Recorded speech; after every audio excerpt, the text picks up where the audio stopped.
fledglings. How are we doing on this fine, lovely Friday?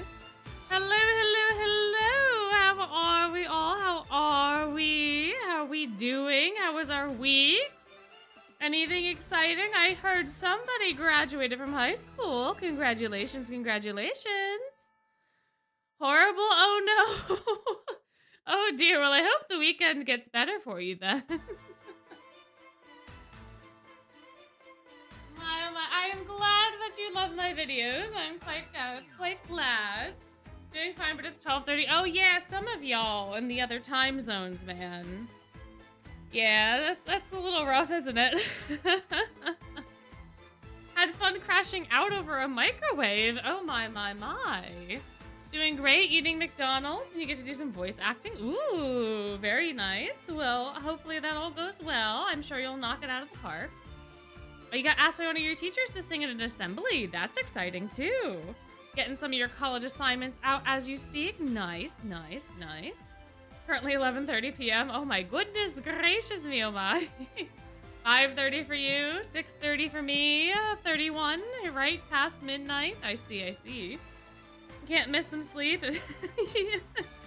Well, only if you can. I'm a big proponent of y'all getting your rest and your sleeps and all of the things that you need to get. Wait, you got broken twist. You only have 2 gems. I totally forgot that Deuce's birthday is coming up, so I am very sad that I have spent as many polls on Jamil as I did last stream. My goodness, my gracious. I would sure hope that your love for my videos did not change within like a minute from your last message.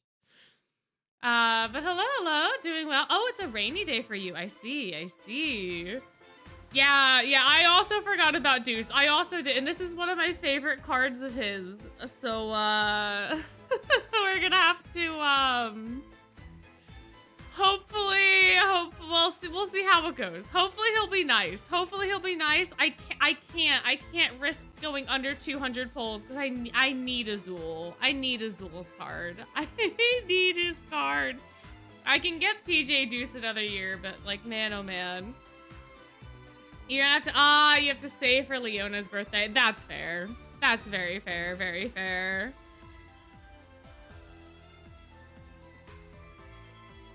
Oh my.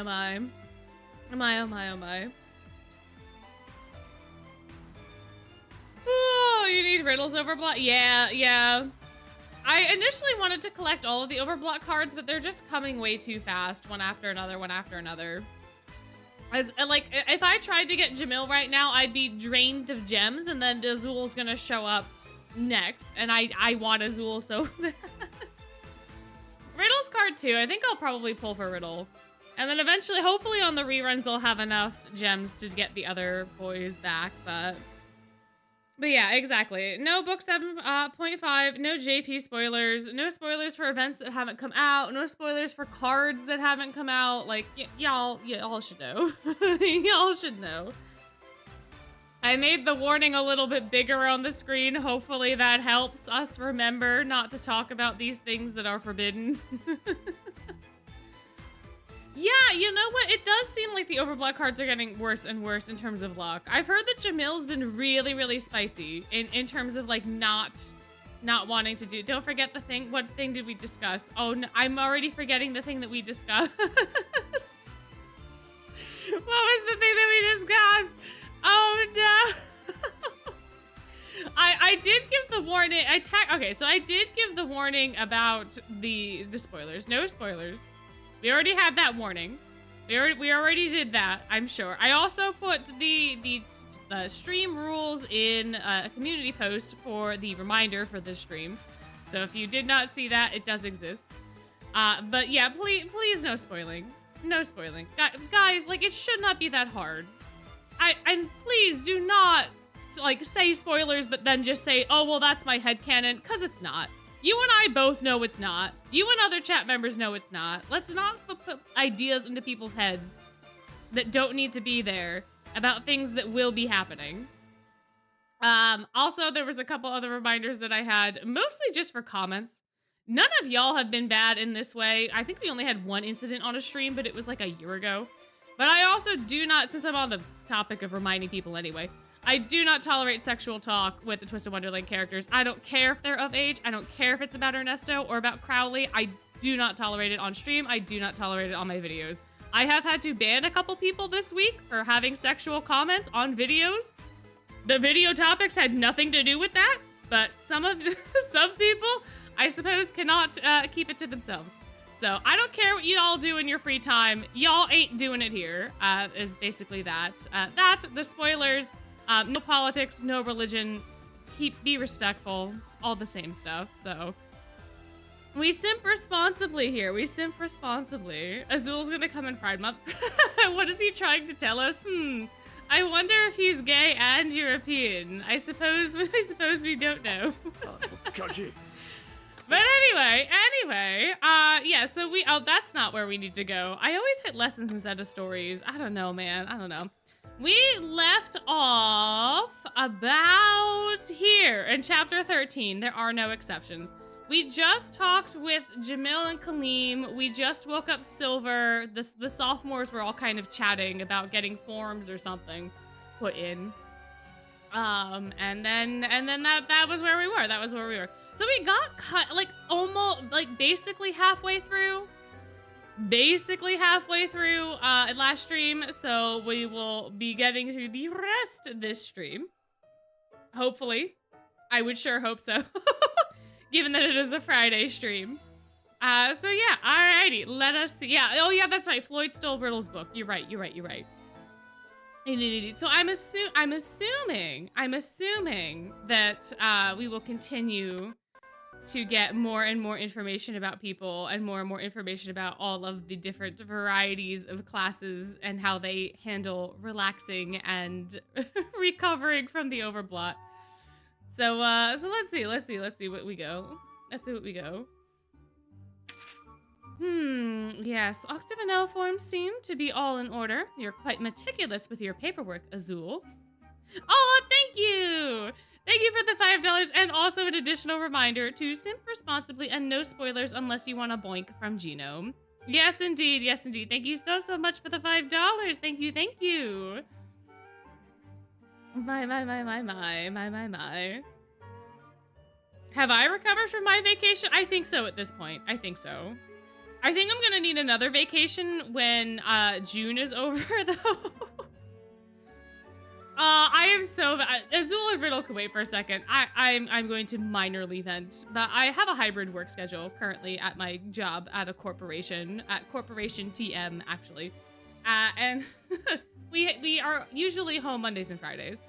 Because Corporation TM is doing a big overhaul on a thing and there's a big project that is happening at Corporation, all workers, regardless of where they work or what they do, or if they're even involved in said project, need to be in the office all day, every day, like as if it was olden times, as if we are going back to the medieval era when everyone was in the office all the time, for the next 3 weeks.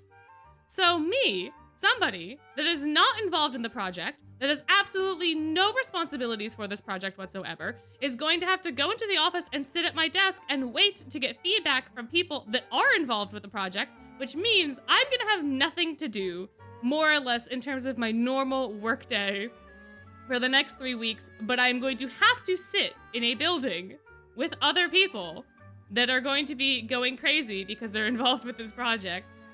To do nothing because they will be too involved in that project to work on the things that I am currently involved in.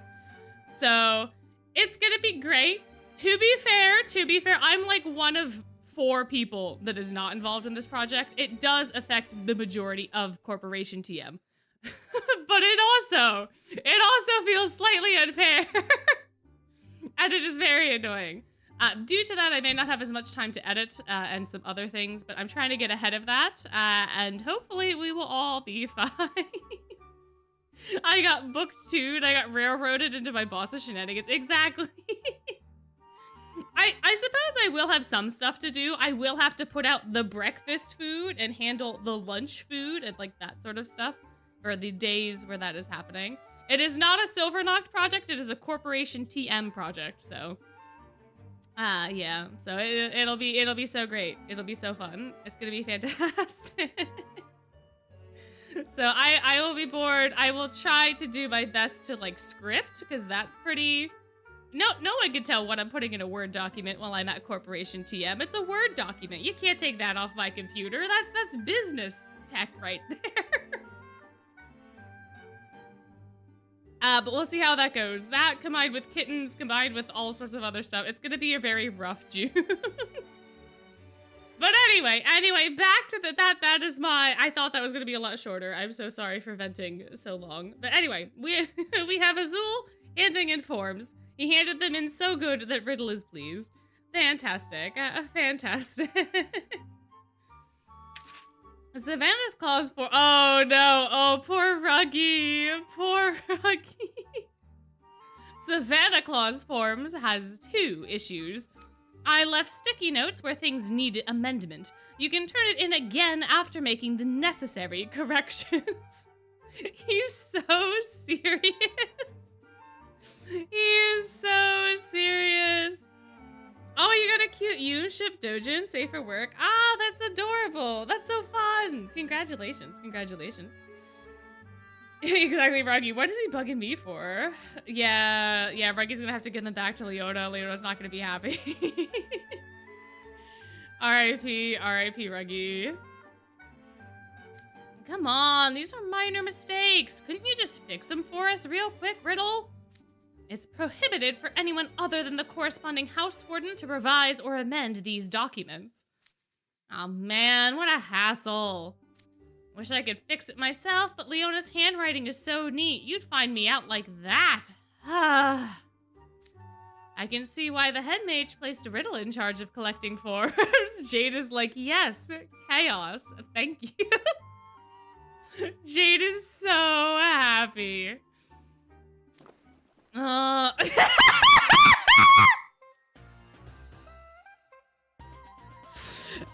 from out of left field, we have Floyd Leach Collard. Oh, man. Oh, yeah. Floyd did have it coming. True. Oh, my lord. Yeah, no wonder Jade is happy. Oh my gosh. Oh man. Goldfishy's way too nitpicky. How annoying. Revisions that detract from a document's authenticity, not to mention reloaning library books, are both prohibited by the rules. Yeah, he's pissed that Floyd took his book without permission. He is pissed.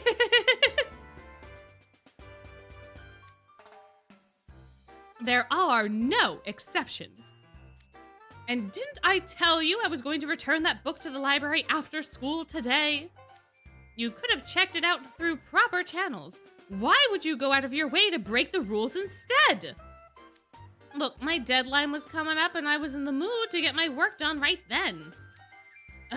I'll at least commend your respect for deadlines and academic drive.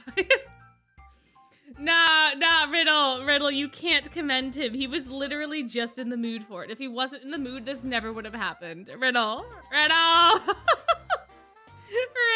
True, yeah. Riddle absolutely wanted to get back at Floyd. 100%. You right. I won't let you off again. Aw, okay, goodbye, caller. Hey, Riddle, what am I supposed to put in this field exactly? Your grounds for recommendation. Each house warden is supposed to provide a concise explanation of why they recommend a student for the team. Like they're a hard worker or have neat handwriting? Except this is about magic, right? It's hard to explain that concisely. These forms have so much to fill in. Magical reserves, activation speed, magical specialization, control score. And it's not just magic-related things. There are even fields for physical fitness test scores. Okay, so how does the house warden have all this information? Aren't like physical fitness scores like a HIPAA thing? Like, isn't that supposed to be private information? Like, what? How? Why? Whom? Huh? Yeah, the teachers would probably have some of this information, but the house wardens are the ones that are responsible for filling out this paperwork. And, like, I completely understand how Azul has all this information because he's Azul, but, like, how does anybody else have all of this? Oh, actually, Edia probably has it too. Or at least Edia can figure it out real quick because he can hack into systems and stuff. But like, how? What? Huh? Why is all of this needed? Why do we need all of this information? Like, they should be able to do like a, whatchamacallit, like a pre, like, they're obviously, if they're gonna do a sports game, they should probably have some sort of like physical done to say that they are okay to play in a sports game. But why do you need all this other information? Yes, I was also surprised at the level of detail. What are these forms even for? They're registration forms for students participating in the Arcane Academy Interscholastic Games. Ah, that's what we did all that stuff for. Diasomnia held their qualifiers recently as well. After Scaravia's qualifiers, Jamila and I spent all night pondering who we'd recommend. Each dorm selects players to represent them.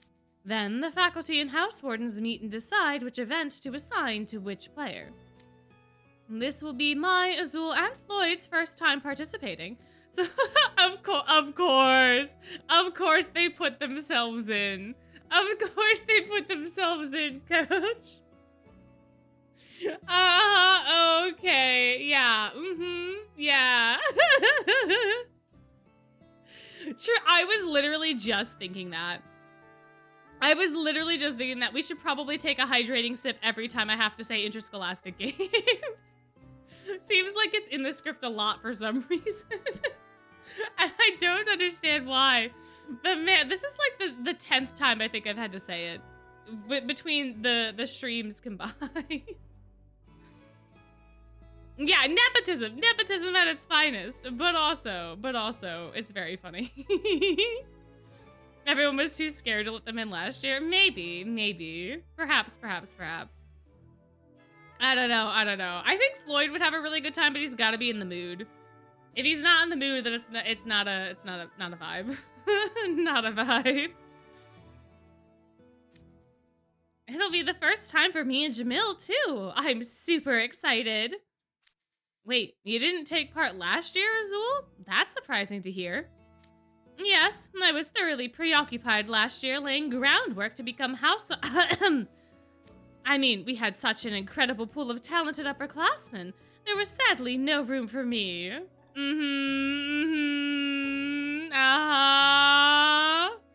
Azul, yeah, sure.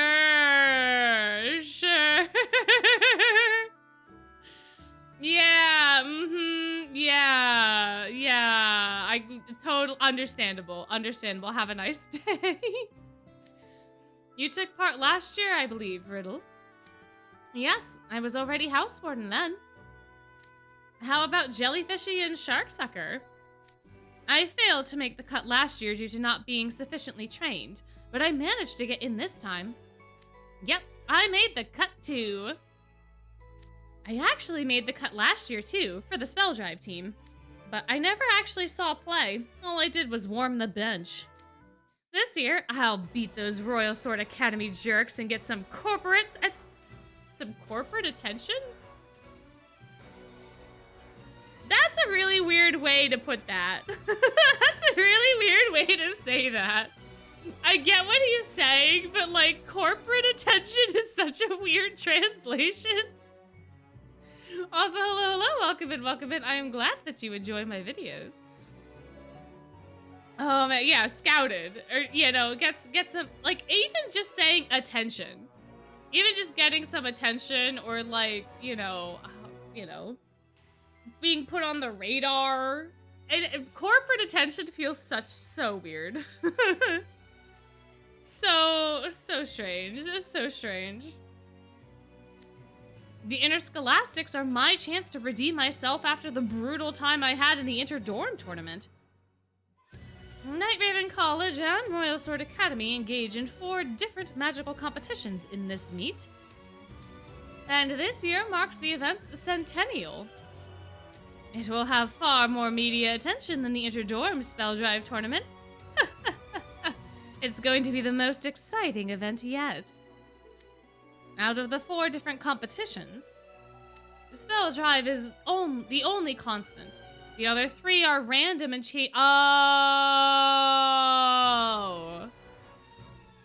Oh, so that's why they need to know their mother's maiden names. Oh, okay. Oh. Oh, I see. Oh, I see. Hey, annually is the exact same thing as yearly. Annually is yearly. They're synonyms, my friend. That's gotta be, yeah, that's gotta be difficult. But that makes so much sense as to why they needed all of this information. Yeah, so it's basically the Triwizard Tournament. Yeah, basically. So basically, I think the way that this is set up is that you have a pool of people, right? So Octave and L has to say certain people.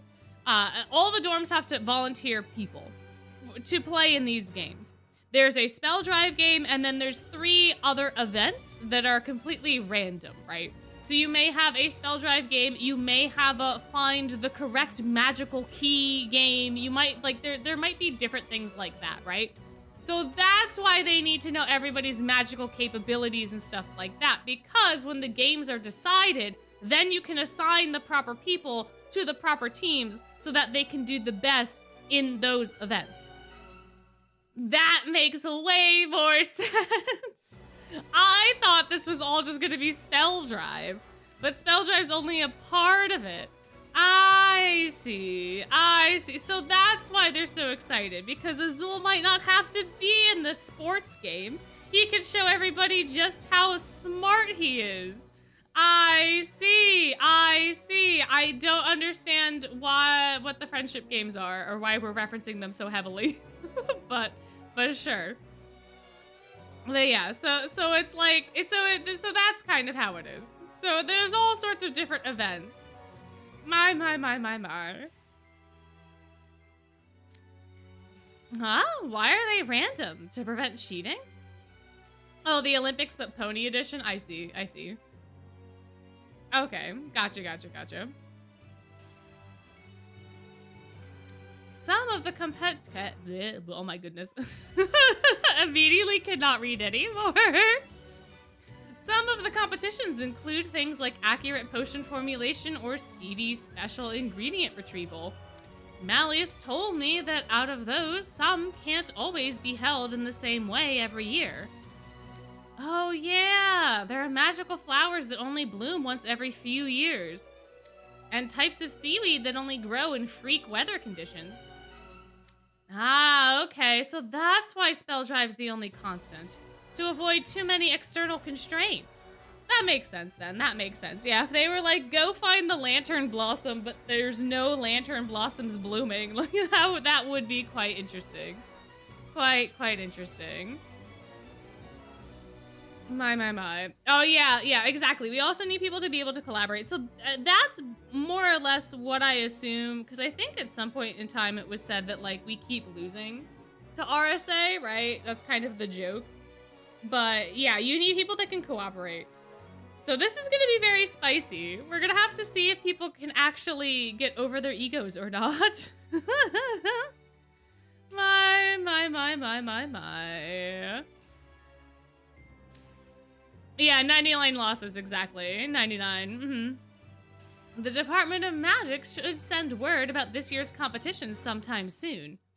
Oh, man, I'm fired up now. I can't wait. If you want to take part in the meet, you'll have to finish your paperwork properly first. The submission deadline is 5 p.m. tomorrow. You don't have any time to waste, Kaleem. Oh, yeah, that's right. I've got to finish this up.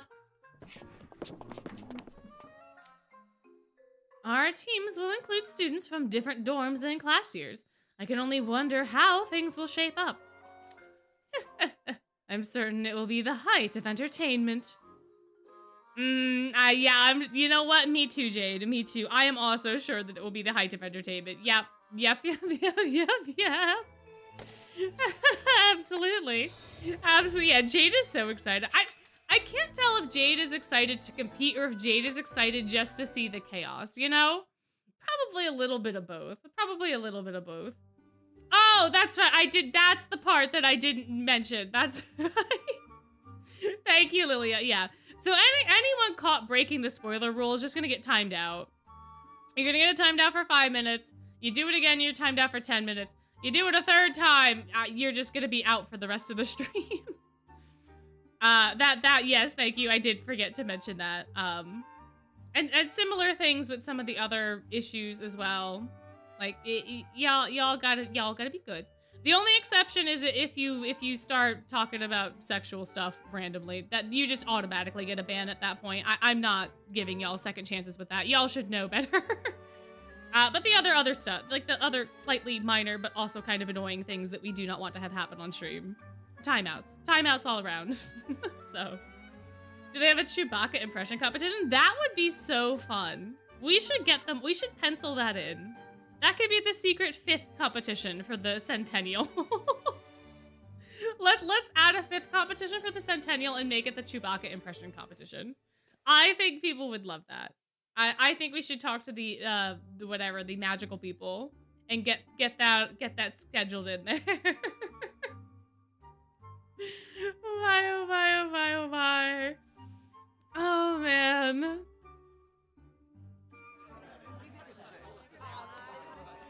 I shook myself. Why is you sparkling? Oh, okay, wait, he's sparkling for reasons, huh? I shook myself off a ton, but I'm still sparkly all over. Well, you did spectacularly botch mixing that potion. Is it a spoiler to mention the anthology? It's not a spoiler to mention the anthologies that are already published and translated. So like I don't know if there's a 3rd anthology actually, but there is a special like 4th edition book that I picked up while I was in Japan that I now have that has a couple of comics and stuff that are some of the same artist has comics in the other anthologies, so I don't know if it's technically the same thing or not. But the first 2 anthologies that are published and translated in English, you can talk about those if you wish to. Just preface that, like, in the anthology, so that way if someone doesn't have the anthology and doesn't know the anthology and doesn't want to, read about what's in the anthology, they can then just skip your comment. Yeah, that's technically out in English. So, what is it called? The anthologies?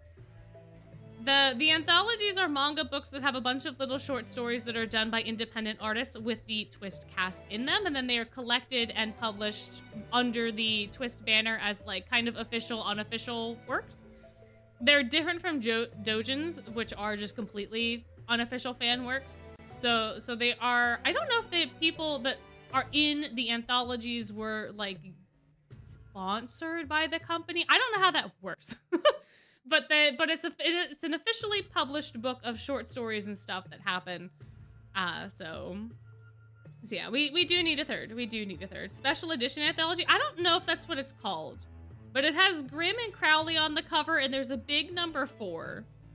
So I don't know if it was for the 4th anniversary. I don't know if it was for something else, but I found it at an Animate and I recognized what it was, and I was like, oh my gosh, I need that.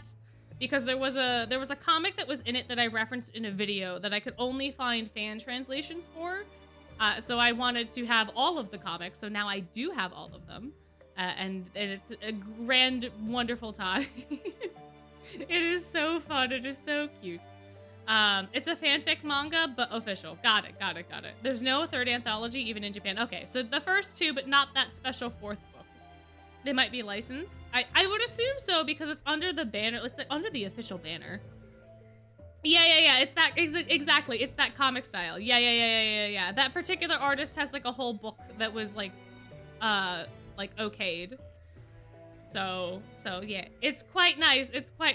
I don't understand Japanese, but you know, pictures are very helpful. But yes, if you want to talk about the first two anthologies or mention something that happens in them, just make sure that you preface at the beginning of what you are talking about that it is in an anthology, just because even though the books are out, some people may not have them and may not have read them and may want to do that on their own time. So that way they can just skip that, you know, text chat. And I will try to be mindful of that, but those are not technically spoilers. 4 coma, yes, thank you, that one. Yep, that's the one. That's the one that I have now. Yep. Yeah. Yep. So, the sophomores are underappreciated. I suppose. In today's class, we will be formulating and baking a confection with Oh, yeah, no, Grim. Y'all, you had to say that there was food, and Grim has immediately failed. Because he's just gonna eat things. You want us to bake something, sir? I thought this was a potionology experiment. Confections with magical effects are created through an application of potionology. It's not about simply combining ingredients. You need enough magical skill in order to stabilize the effects. Take leaping macarons for— Oh my gosh! It took us 7.5 books to get an explanation for what the hell the leaping macarons are! It took 7.5 books for them to explain what the hell the items are and why they are existing in the universe! It took them this long!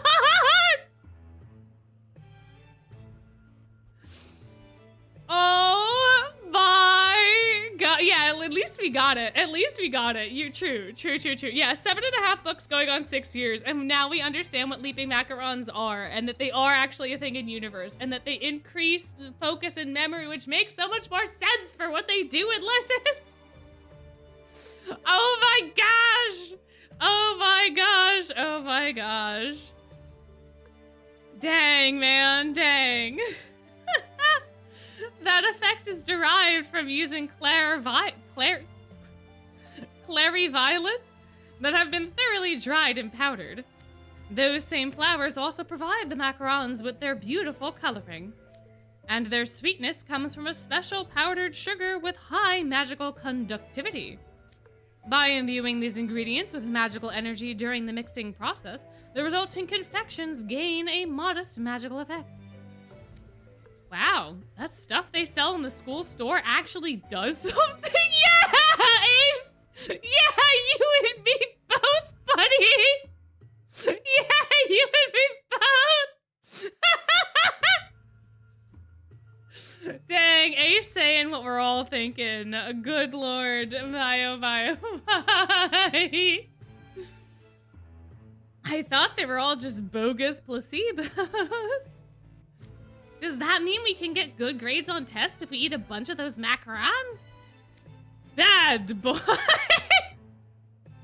Girl is so— oh goodness. He was like, that's not the point. They don't become more effective when you consume them by the dozen.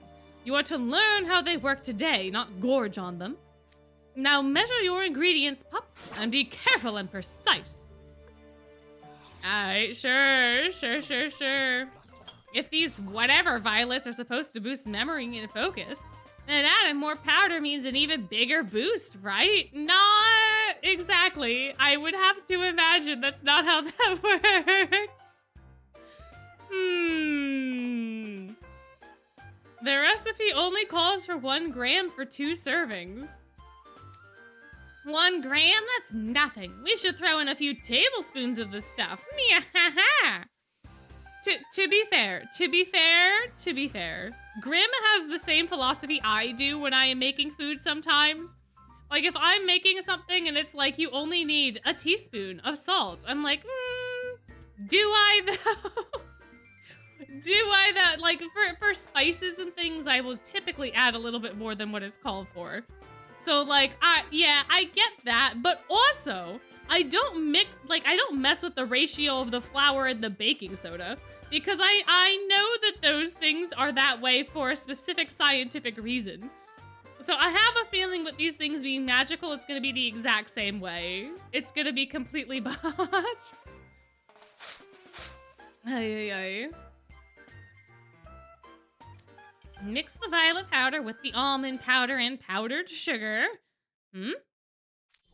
What's going on?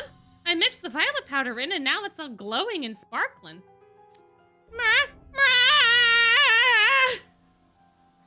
Yeah, that's what happens. That's what happens. Yeah, exactly, in a physics lab. Yeah. Well, baking basically is chemistry.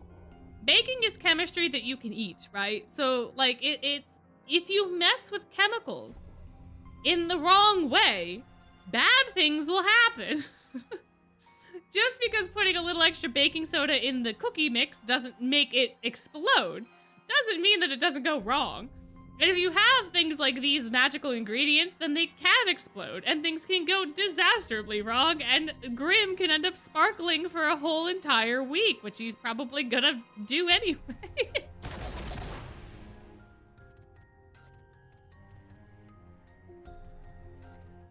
Yeah, glitter's ridiculously hard to get off of stuff. With how much Corel gets on my case, I'm sick and tired of making sweets. And this is from the... I can't get the smell of almonds and violets out. Oh, man. Man, I've been smelling good this whole time, but I don't taste good at all to lick. Feels like I'm getting the short end of the stick. How? How are you getting tired of sweets, but then smelled yourself and was like, I smell like sugar. Lick. Do I taste like sugar? Grim! Grim! I know you're a baby, but Grim!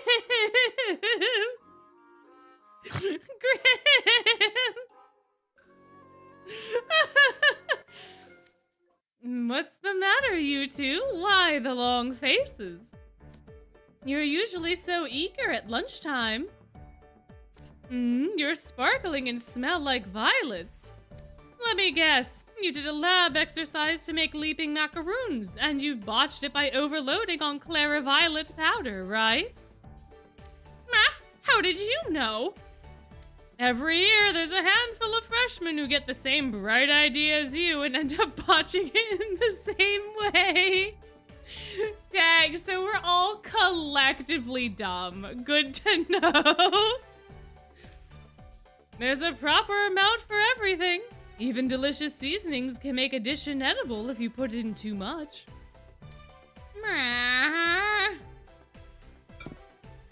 But no need to mope about it. I've got a freshly finished blue plate special here, seasoned to perfection by the chefs. Eat up and keep studying through the afternoon.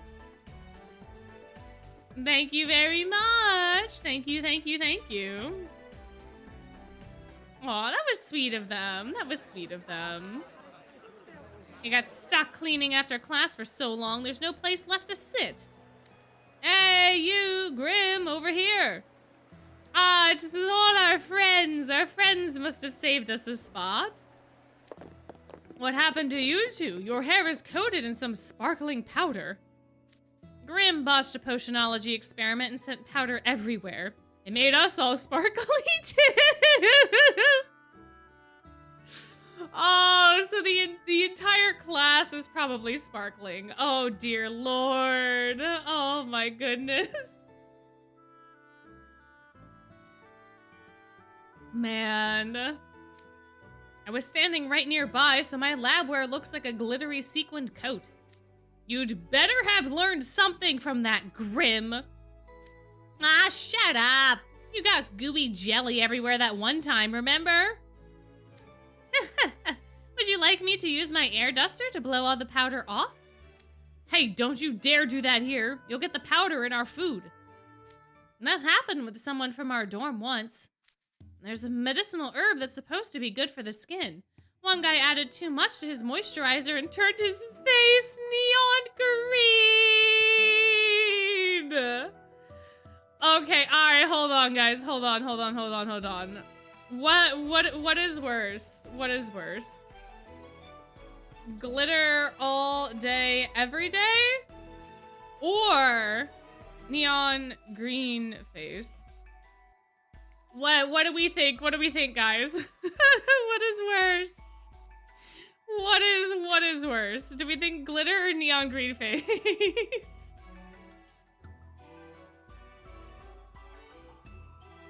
Because both are tragic, but I feel like one of them has to be more tragic than the other.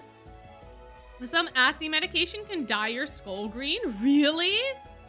Oh, so maybe this is where this little like factoidy thingy is coming from. At least the glitter has a chance of looking good. I mean, you could also maybe like cover up the neon green with concealer or something. I don't know, man. I don't know. Now Jack will have a sneezing spray over the powder. Probably. Potentially. Maybe. Depends on if the glitter also gets on everything you touch. True, true, true, true. You're imagining a Shrek. My. You would take sparkly over, then have your fave neon green. Okay, okay. Gotcha. You can cover up the green. The glitter will get everywhere, though. We can cosplay the mask. You're right. You could cosplay the mask. You could. Ultimate color correction. He's just canceling his redness. Yeah, facts. Absolute facts. Well, 61% of you said that you would think that the neon green face is worse. My oh my.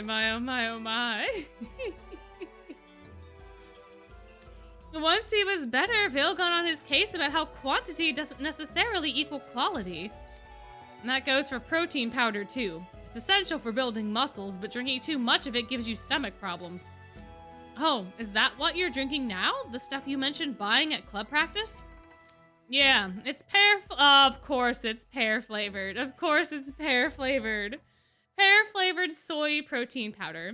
Some flavors aren't all that great when you mix them with water.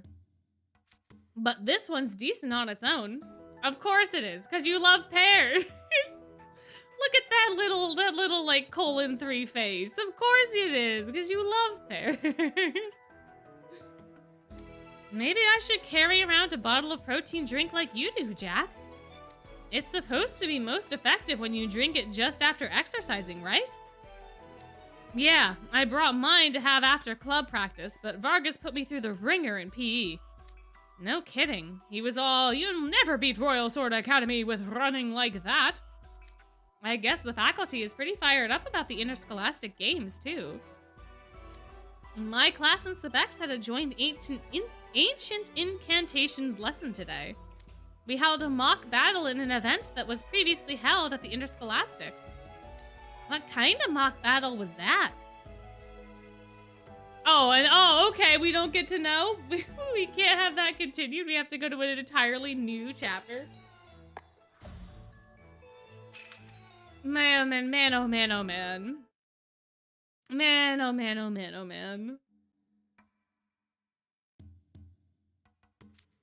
It was a competition to see who could assemble scattered scraps of a passage in an ancient language and decipher it the fastest. We were told the event at the games requires people to collect scraps of paper and stone tablets scattered across a field. Couldn't you make some wild phrases out of that if you assemble the parts in the wrong order? Yep, you're supposed to read the finished passage out loud, and tons of people piece together ridiculous sentences. It reminded me of this card game where you use the cards you're given to make a phrase. It was pretty funny. Oh, I see. The teacher burst out laughing, too. How could an educator laugh themselves breathless during a classroom exercise?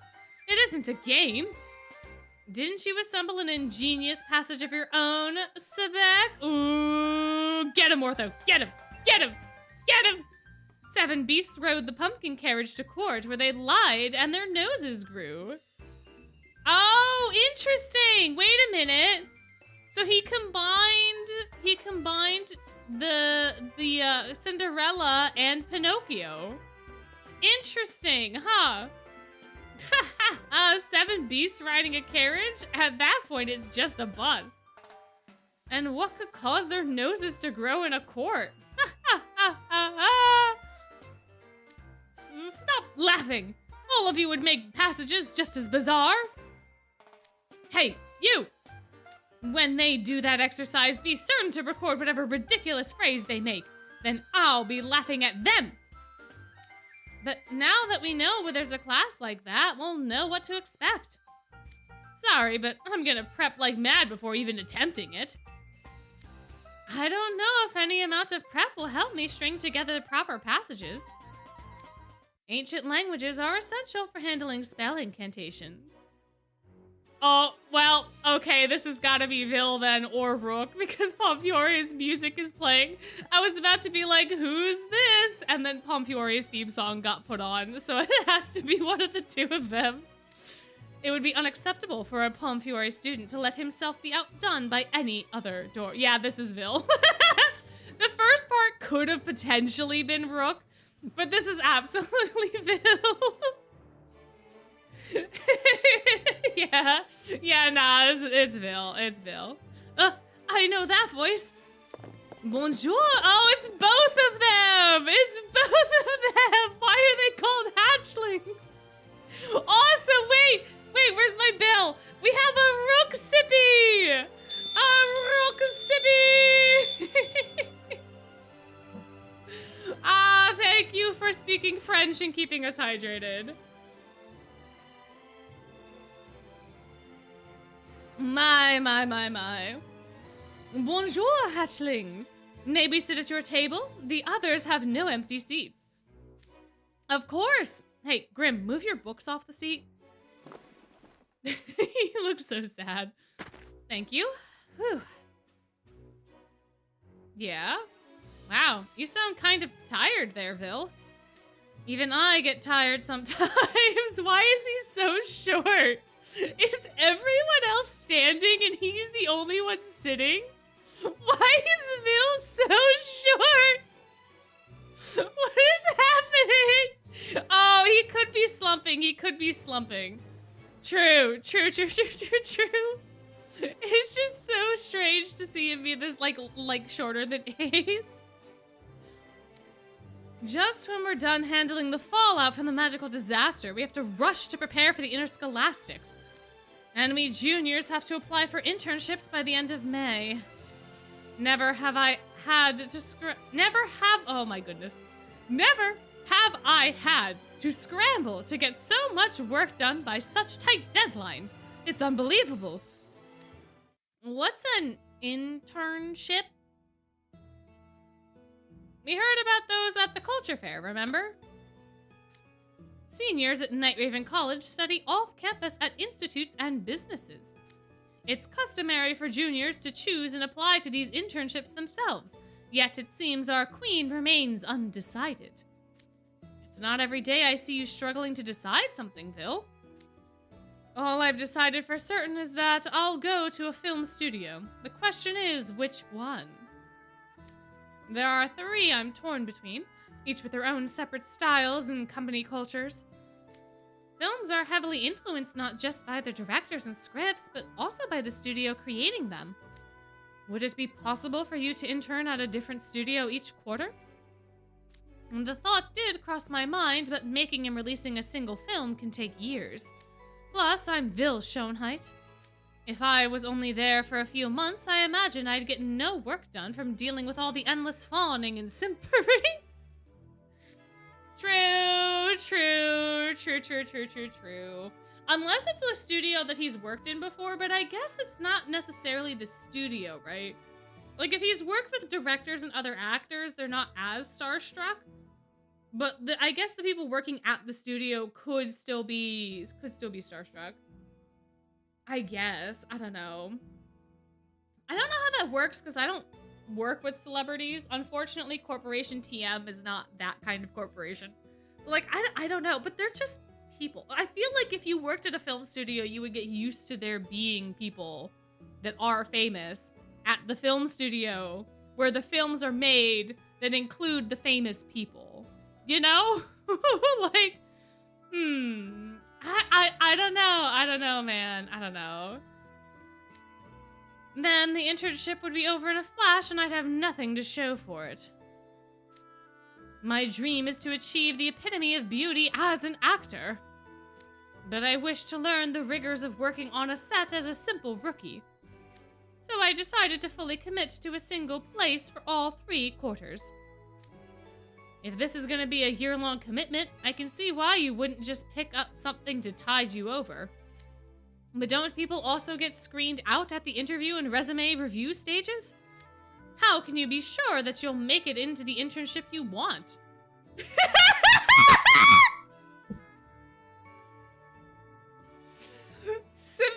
Not only is Sebek asking this question after Vil literally just was like, I'm Vil Schoenheit. They'd just be simping over me the entire time. But Vil's face!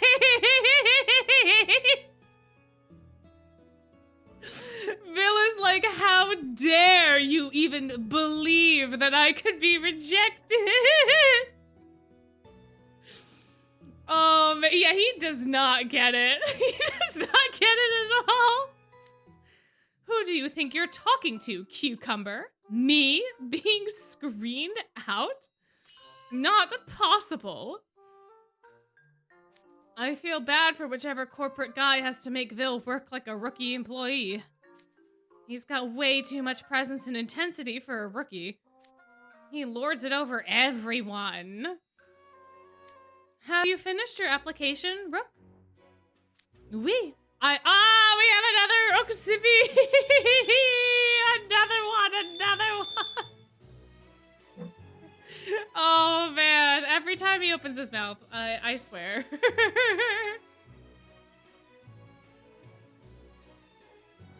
Oh, man. I applied at an archaeological... Oh, my... I cannot read. I applied at an archaeological research institute in the Shaftlands. Blah! I thought you'd be going wherever Vil was. I am le chasseur d'amour. I can't speak French. I'm so sorry. But we have another Rook-sippy! The pursuer of beauty!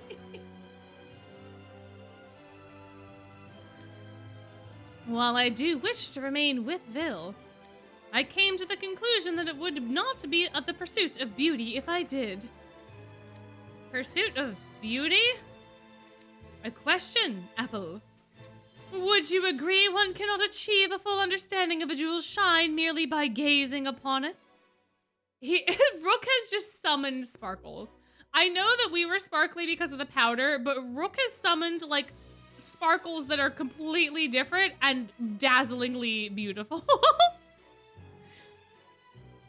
I decided to follow my own path in seeking the essence of beauty, all the better to appreciate Vil's shine. Sure, I don't really follow, but I kinda get it, maybe. Adoration and adulation are two different things. I believe he's saying that true learning comes not from following in another's footsteps, but by striving for one's own goals. How did you understand that, Sebek? When you could not understand that Vil saying that he was Vil Schoenheit was gonna get him in the doors of the film studios he's presumably been at before to work on movies. How do you understand, Rod? How? Is it because they're both simps? Do they have some sort of, like, mutual understanding because of their simping? Is that what is happening? Oh my gosh. Whoa, Sebek, you understand what Rook's saying? I guess you weren't kidding about being an avid reader. Here I thought you were just a loudmouth. Don't act impressed over something so trivial. Are you mocking me? Hey, I'm sorry to interrupt. Oh, hi. Hi, Ruggy. It has to be Ruggy. Because Leona would not ask. Leona would just do. This has to be Ruggy. There's no other way. Is the seat next to you taken, Jack? Ruggy. No, it's not. Sweet. Then consider it taken now. Bye, Leona. See? Leona ain't gonna talk. Leona ain't gonna ask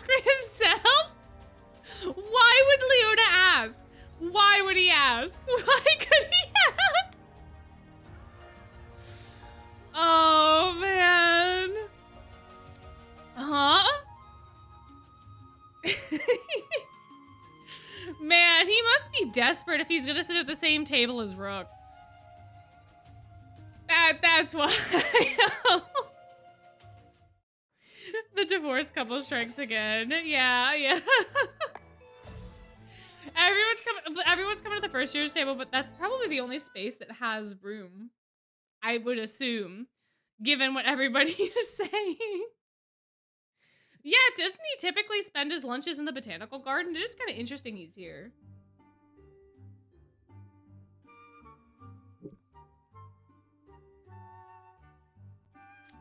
Leona, I got you a seat. Hey, Ruggy, get me one. Yep. I was gonna say, because Rook is delighted.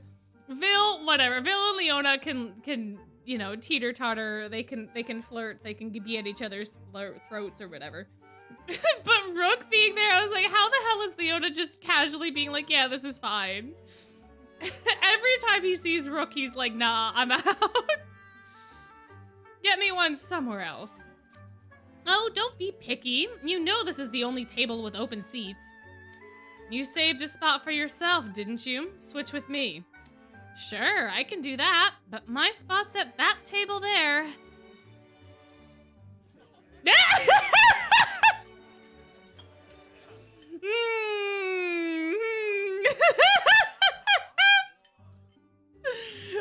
What would you rather have? What would you rather have, Leona? The Octa Trio in Riddle and Silver? Or Rook, basically, is kind of what he's picking between. Guess this one's the lesser of the two evils. My, what a thing to say. If you don't like it, you're welcome to have your lunch on the floor. Sorry, but indoor picnics aren't my thing. Hey, Jack, scoot over some. Yes, sir. Yeah? Well, enjoy your lunch, and don't forget to put your own dishes away when you're done. What is he, a child? Yeah. Well, I guess as a prince, you wouldn't be responsible for doing that sort of stuff, I suppose. But Ruggy absolutely said this to embarrass him, 100%. This is absolutely a little subtle dig. Shut up. What are you, my mom? Leona's Blue Plate Special has 2 hamburgers. No fair. What's the problem? One's not going to be filling enough. You could also buy a second one too if you wanted. I agree that a single hamburger is hardly filling, but for a royal prince to talk with his mouth full, how uncouth. Are you whining about manners in a school cafeteria? This isn't some upscale restaurant. Nobody cares how anyone here eats their food. Such swift work Roy de Lyons is making of that hamburger, and we have yet another Rook Zippy. Oh, my.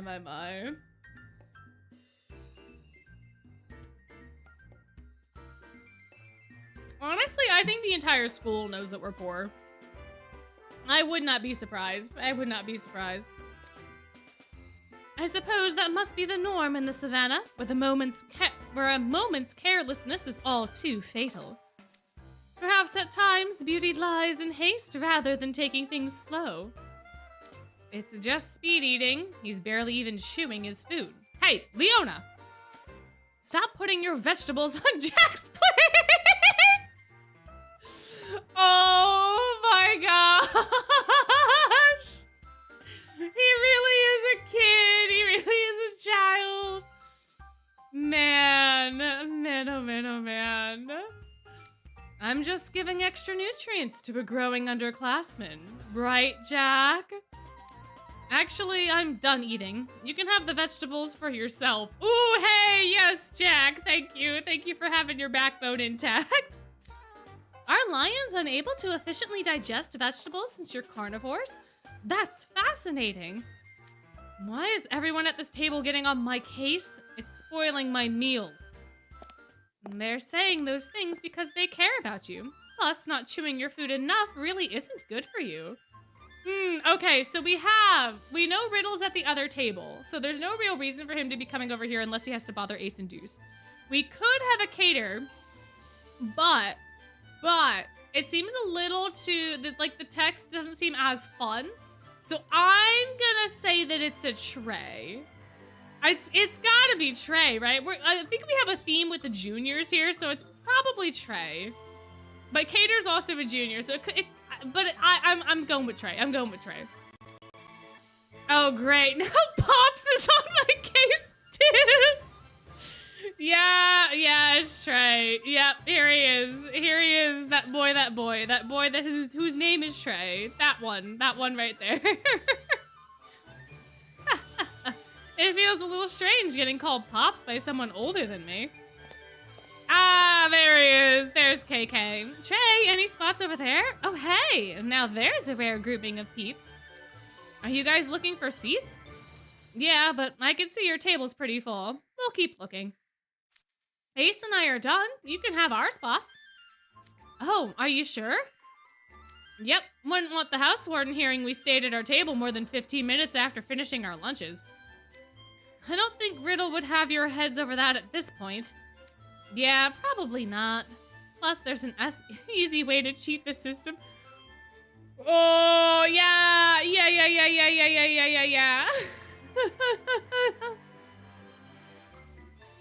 Oh, that's where the ad could, like, change the way that the stream is formatted? That's so bizarre.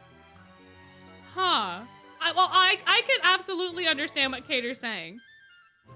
Because it's only 15 minutes after you finish eating.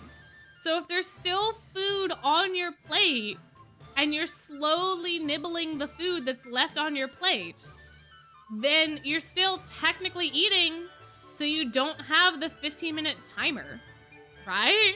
Right?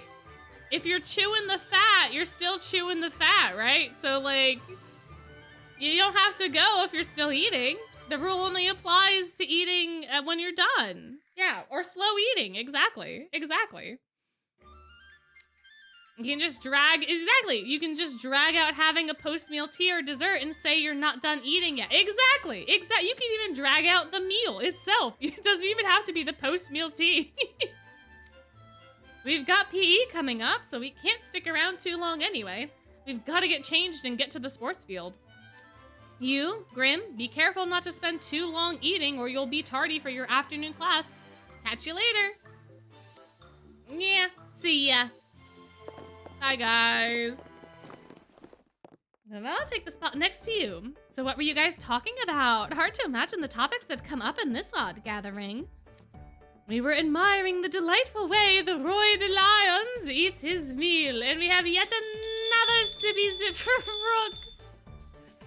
Gosh, he's been on screen for what, 10 minutes now? And we have had, what, 5 Rook sippies? You were. The rest of us most certainly were not. We had been discussing our internships. Oh, right. Internship applications. Leona, you finished yours before the orientation was even over, right? It's just a 1-year internship. I'll take whatever gets me the school credit. No sense agonizing over it. Where will you be going, Leona? A mining and energy business institute in the Sunset Savannah. What? Yeah, he was like so casually being like, oh, I'll just take whatever comes my way. Flipping burgers, going to a mining institute that is extremely hard to get into and only the smart people can get into it and they only take a certain amount of people per year. You know, whatever works. Why so shocked? You don't think I'd make the cut to get into a research institute? I knew you were smart, but I always assumed you'd do something spell drive related. Yeah, me too. Even Ruggy was talking about that. He said since the Sunset Savannah doesn't have a world-class team, you should make one yourself. As if I'd ever do something that tedious. So you don't have plans to stick with spell drive after you graduate then? I wasn't exactly planning on joining some team of amateurs with day jobs, but, if the Sunset Savannah gets picked to host the Spell Drive World Cup, putting some serious effort into it wouldn't be the worst thing. The Spell Drive World Cup? That's the one held every 4 years that everyone goes wild about, isn't it? So like the Olympics. So basically the Olympics. Got it. Oh, or Soccer World Cup. Yeah, yeah. Is Soccer World Cup every 4 years? I thought it was every 2. I'm not, I don't know anything about sports, to be fair. So is World Cup also 4 years? I thought it was slightly more frequent than that. Every 4. Oh, interesting. Oh, okay. Huh. All right. Interesting. So it's like FIFA and the Olympics. Oh, okay, cool. Cool. Oh, do they hold world tournaments in varying locales for Spell Drive like they do for soccer? Oh, okay. So they also have the FIFA World Cup. Got it. Got it.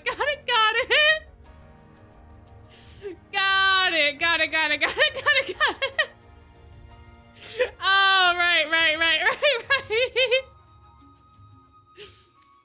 Yeah, the Sunset Savannah does have a Spell Drive Pro League, though it's all minor teams barely better than amateurs. Still, there's a non-zero chance we'd get picked to host.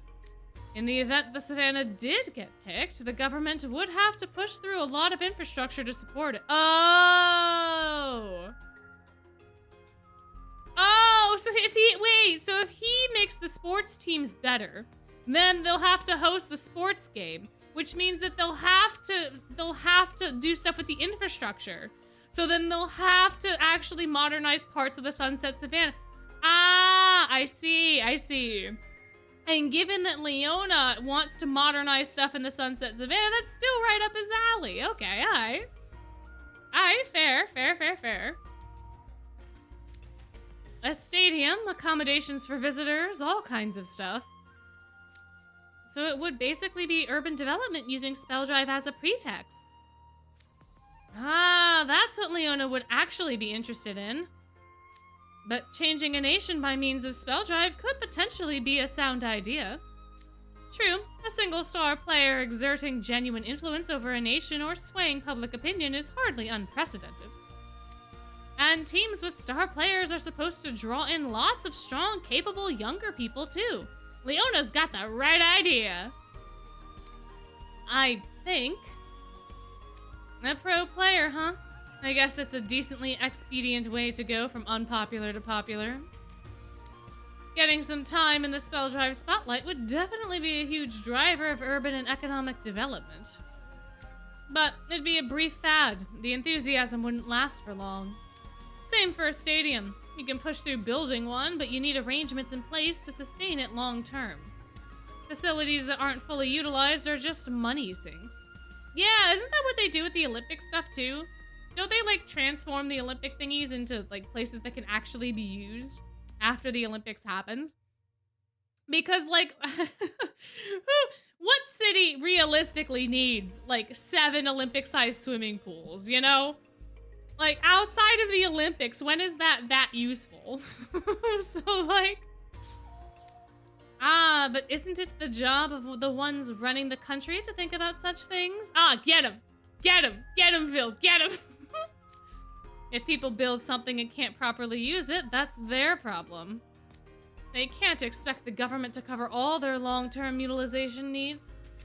Besides, I'm not even king. Why should I care about how things pan out? But you do. But here's the thing. You say that, but you do.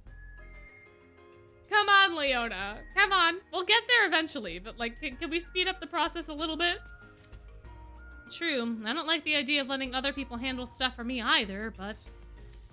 He spoke in a similar way in his dream and very nearly ruined his own country.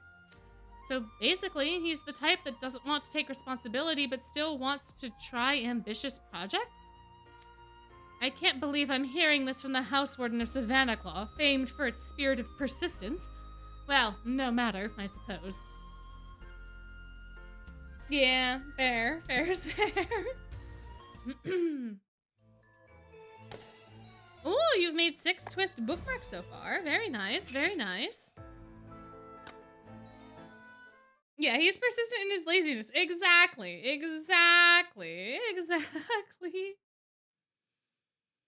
My, oh my. Ah, congrats to your sisters for graduating. That's exciting. So, Trey, have you and Cater made your choices? 37. Wait, how do you have 37 more to go? Are you doing the staff and stuff too? Because there's only like, what, 20, 21 or 20 something boys? And you've already done 6? Unless you're doing 1 per dorm as well. So if you're doing 1 per boy, 1 per dorm, and then the staff, then maybe that does math, potentially. 23 boys? Okay, thank you. 23 boys, 23 boys. I see. Yeah, congrats to everybody that's graduated. Congratulations on making it to the end of the school year, and successfully, might I add. Halloween boys, too. Any of the other boys as well? What do you... Oh, yeah, I guess the Halloween, yeah. Would count as any of the other. Gotcha. Oh, I see. I see.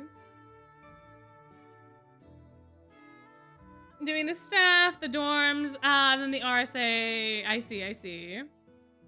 Gotcha. The RSA characters as well. I see. Meanwhile, on internships, Leona... Man, internships are a fun time, aren't they? There's like 50 characters? What do you mean? I guess like Marja, you know, Najma, yeah, fair. Chenya, yeah. Yeah, I applied at an oh my goodness. I applied at an agricultural technology center in the Scalding Sands. I want to research selective breeding of fruits. The Scalding Sands, huh? They're supposed to be one of the most cutting-edge places for selective fruit breeding. I could draw on my science club experience there, and it'd be a good way to earn credits, right? So I'll spend 2 quarters there, and once I get the credits, I need to graduate. I was thinking of spending my 3rd quarter at a business that develops condiments. Oh, so he's completely going full chips, cards down on the food industry. Got it. I mean, that makes sense.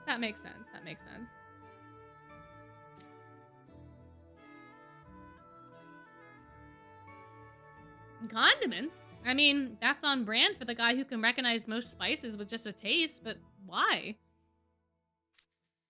Oh, I'm interested in the development of sweeteners that are healthy and low calorie. Aw, for Riddle? Are you interested for Riddle? Is that what we are interested in? If I want to feed people lots of sweets, I should be mindful of the effects it has on them, right? Oh, are you traumatized? Are you traumatized from your dream? Is that what it is? Is that what it actually is? Did you really get that? I mean, we were all traumatized from your dream, but I'm glad that you're learning from it at least. That's a wonderful mindset to have, but isn't that ultimately something for the one eating to decide if they care about? All the preparer of food can do is provide options to choose from. And even the healthiest food can have adverse effects if you eat too much of it. That's a fair point, and I guess I'm more worried about my own self-control than anything else. Ah, he does not want to become a victim of his own dream. I see.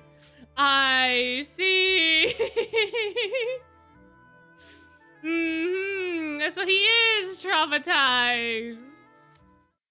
But yeah, no, they did not. Oh my god.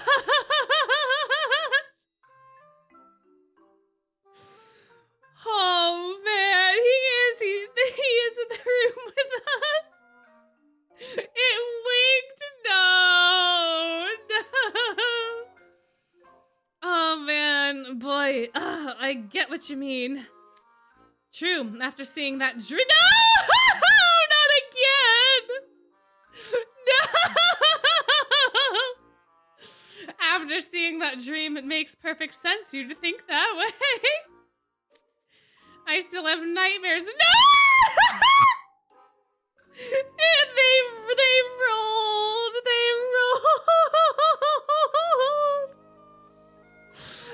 No. Oh, man.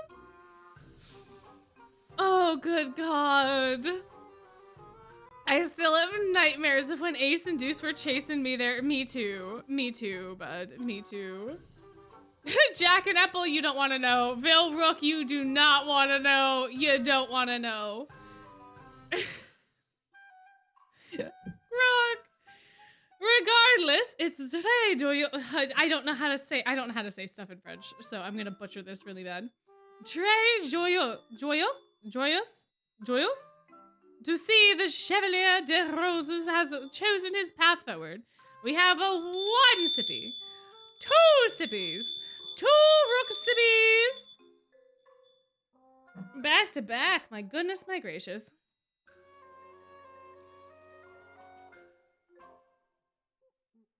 My goodness, my it's 17 family members. Oh my lord. What have you, Monsieur Magic Ham? There was one thing we decided we weren't gonna count for rook sippies. Was it Monsieur or was it we? I think it was we, right? I don't know. I don't know, man. I don't know. It's a Juwau. Yeah, no, I ain't pronouncing it correctly ever. I have decided right now that that's not happening. Trey, Stans, this is your man. Look at the screen. Thank you for the $2 to remind us of the trauma. Thank you so much. Thank you, thank you, thank you. Okay, so I think that I already counted a we, so I'm not gonna count the Monsieur. So we're gonna swap them. Because I do think that we don't count wees. I think that we usually count other things besides that. So I am going to make the executive decision to swap the sippy that we took for the we before to make it the sippy for the Monsieur now. So that's that I think is what we're gonna be doing. Though, I've thought about it a lot, and I'm probably going somewhere related to architecture or interior design. Yeah, that tracks. That tracks. Right now, my first choice is an interior design company in the Queendom of Roses. A choice befitting someone ever aware of trends.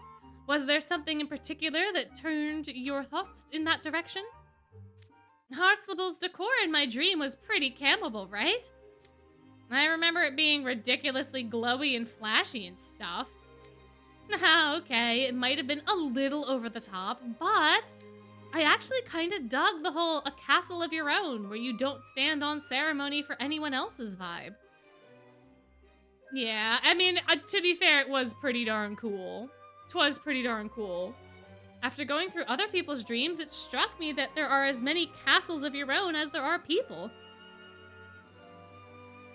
True. True, true, true. Yeah. Yeah, everyone's got their own kind of style.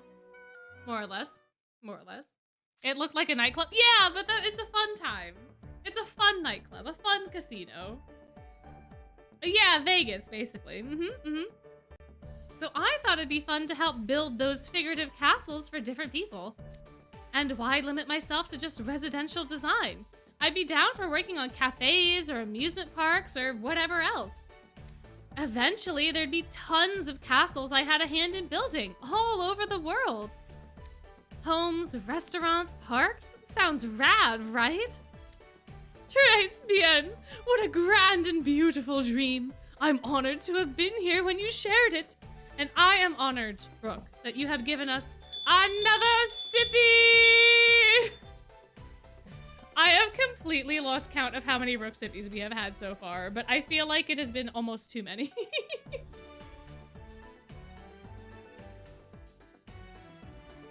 Oh my goodness, gracious me oh my. But doesn't architecture-related work require getting into specialized universities? Exactly! That's the problem. I'm so allergic to studying. You're not exactly a slow learner. Maybe you could manage if you started studying a little harder now. Except that would mean basically starting from square one, though. I'm really iffy on my chances of... Huh? Oh, guys, I just spotted a super rare site out in the wild. Yeah? Ah! Idia, hi! The jump scare of the century. Forget about all the trauma from Trey's dream. Edia is out in public? What is happening? Hello? So many people. I should just go, but... Oh, excuse me. Whoever designed this cafeteria must have been an extrovert architect with no regard whatsoever for loner nerds. Long tables with bench seats all designed for strangers to sit with strangers. The concept of personal space is beyond non-existent here. I just know if I sit next to someone, they'll be like, ugh, the ick. Ugh, the ick? Ugh, the ick? What? Do people actually say that? I know people can, like, catch the ick, but do people literally say, ugh, the ick? What? Or doesn't blue just ruin your appetite? And if I ever bump elbows with someone, they'd get all huffy about lefties being a pain. Yeah, nope. That's it. I'm heading back. Do you say, give me the ick? Yeah, that's what I thought. Teenagers do, though? Huh. He is just being paranoid. I mean, I know he's being paranoid. I want to know... Oops, that's not what I wanted to do, but that's okay. There's no place for introverts like me in a cafeteria with no separate seating or partitions to speak of. I think Rook and Stebek are in competition of being kidney cleaners. Rook might be winning this contest. Anytime Rook gets on screen, the sippy count just skyrockets. it just does. Hey, Idia! Ortho! You got spotted. You can't back out now. You got spotted by Broski. It's not every day you come to the cafeteria. Are you about to have lunch? I was, but it's so overcrowded. I'll just fuel my stomach with some tap water instead. No, you should eat. You should eat, buddy. You should eat. You should absolutely eat. You won't get the nutrients you need that way. You need real food. I think this is the first time I've ever seen you in the cafeteria during lunch rush, Idia. Look, it's not by choice. My personal food stock ran out, so I went to the school store to buy my usual jelly supplements and junk food, only to hear, I've got what you want in stock now, but I can't sell it to a little imp who makes that his whole diet. Sam actually denied the sale. Ooh, that's gotta be rough. Dang, that's gotta be rough. I mean, good on Sam. Rough for Idia, but very good on Sam. Wow, he put customer well-being over his own profits. I'll have to thank Sam later. It reminds me of the time I tried to buy nuts when they were on sale. He told me, at the pace you go through these, little imp, you won't finish one bag before its expiration date. So he remembers how often you normally come in to buy stuff? Yikes. Sam's quite impressive. I could learn a thing or two from his keen insight. For all that insight, he sure likes trying to pawn off useless junk at premium prices. I can't make heads or tails of that guy. Come on, Idia, join us at the table. I'll get some lunch for you. What? This table? The one crammed with all these overbearing, pushy types? Oh, man. Yeah, sorry, Idia. I'd literally rather eat lunch in a bathroom stall than sit at... Ortho, hold on. Don't leave me. Ooh, Ortho knows. Ortho knows. Ortho's like, well, if you don't want to sit here, then fine. I'll just go. I'll just leave. And then Idia miraculously somehow got the courage to sit with everybody. Miraculously. My, oh my, oh my. Come on. We have another rook sippy. Wow. How many are we up to? I don't even know. Good lord. I'm gonna run out of tea at this rate. Man, oh man, oh man. Have a seat. Have a seat.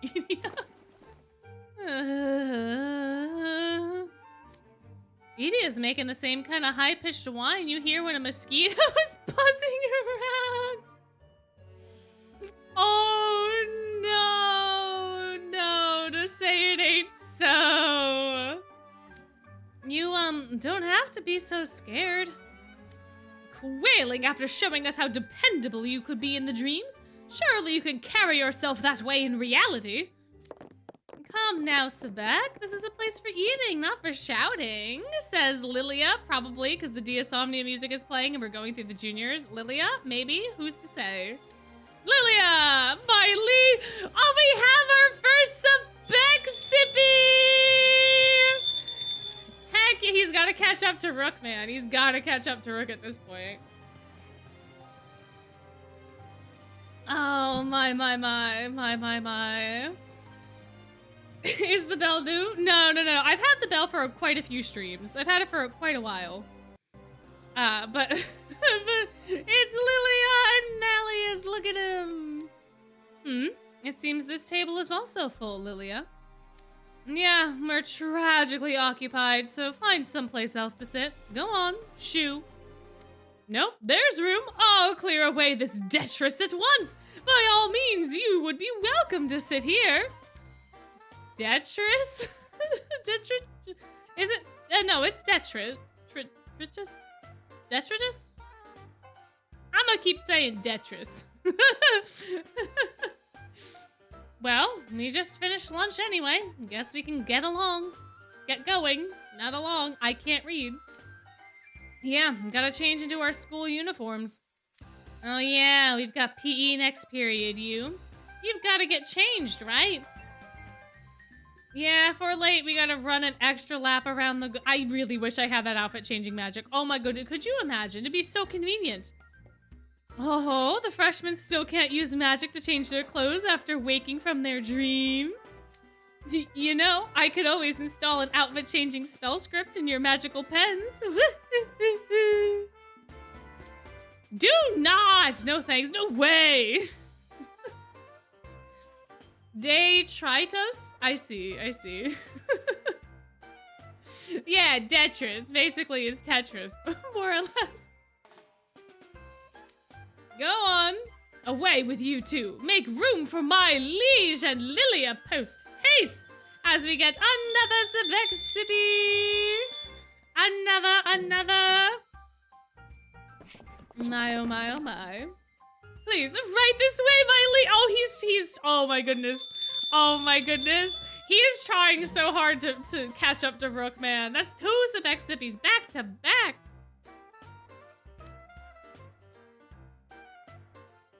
Ah, thank you. Sorry about this, boys. It's appreciated, though. Oh, don't mind us. Enjoy your lunch. Hydia, I brought your lunch. Greetings, Malleus Draconia and Lilia Van Rouge. Hello, little Shroud. I see you're hard at work being your brother's minder. Yeah, he's quick to skip meals if no one's paying attention. Here you go, the blue plate special with some warm soup. I'm gonna head out with you and Grim. Make sure you finish the whole tray, okay? Wait, what? No! Don't leave me by myself! Bye, Idia. Bye, Idia. Dear me, I never imagined I'd have to actually hunt for a seat in the cafeteria. True, I recall that any table you approached would clear out immediately. Perhaps it's because I'm in a weakened state with one of my horns broken, but fewer students avoid me now. Additionally, for the first time ever, a student tried to pick a fight with me by bumping his shoulder into mine as he walked by. Oh, Malleus is getting the NRC experience! Malleus is getting the NRC. That's so exciting for him! Oh my gosh, that's so exciting! Oh wow, baby's first fight! Baby's first getting picked on fight! Yay! Oh, I am so excited for him! I am so excited! Dude, pulling a power power move on someone who's been weakened? That's such an archetypal scrub behavior, lol. Frankly, even with your horn broken, you've just been downgraded from cheat tier overlord to highest of the overlords for general. Yeah, I mean, he's not wrong, but what are they called? Comparison? What a comparison. My goodness, my gracious. Me, oh my, oh. I wonder what game he plays where there's generals. I suppose he probably plays a lot, so he probably has, yeah, he's still the big fish in the pond, absolutely. I mean, if Beans Fest is anything to go by, he could absolutely, like, break all of your bones with his pinky if he wanted to. Like, he doesn't need magic for that. It helps a little bit, but, like, he absolutely could.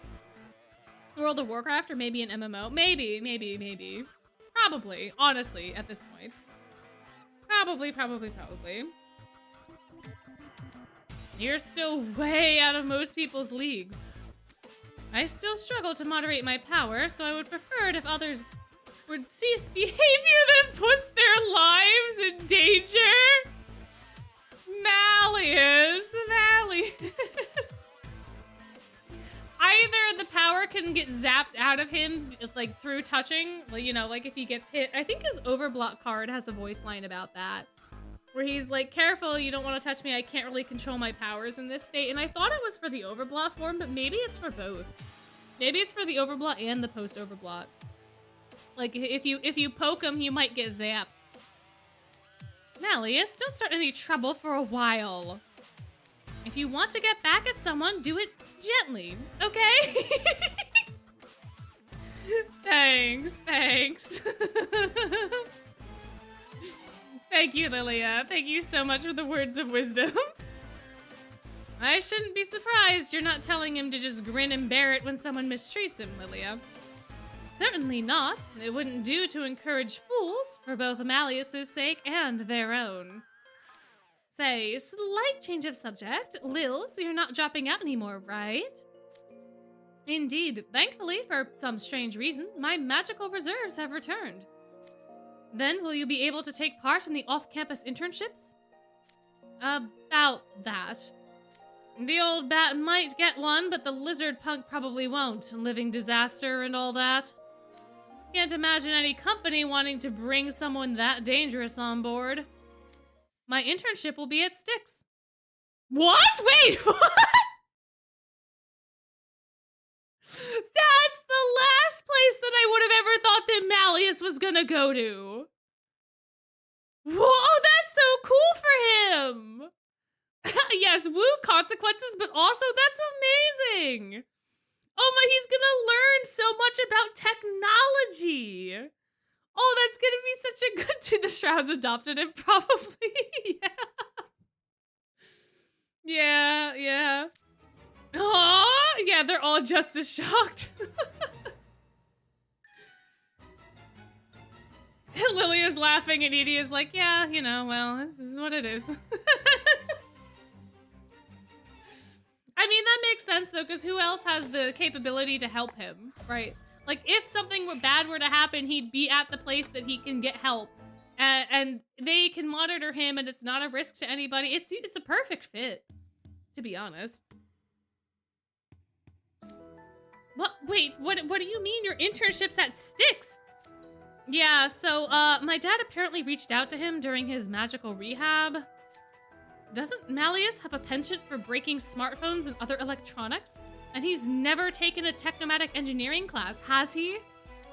What use is a guy like that gonna be in a high-tech nerd herd org? Well, what you guys saw was basically just one part of Styx. The only areas that Bleeding Edge are...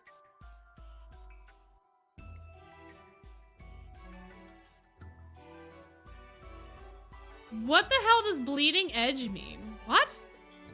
Is that supposed to be Cutting Edge?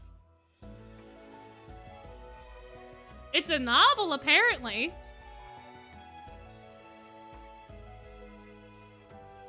What's this? Cutting Edge represents represents the latest and greatest, and thus is the most advanced. Bleeding Edge goes one step further. It's so new that it's still in the testing phase and consequently carries more risk. So it is a phrase.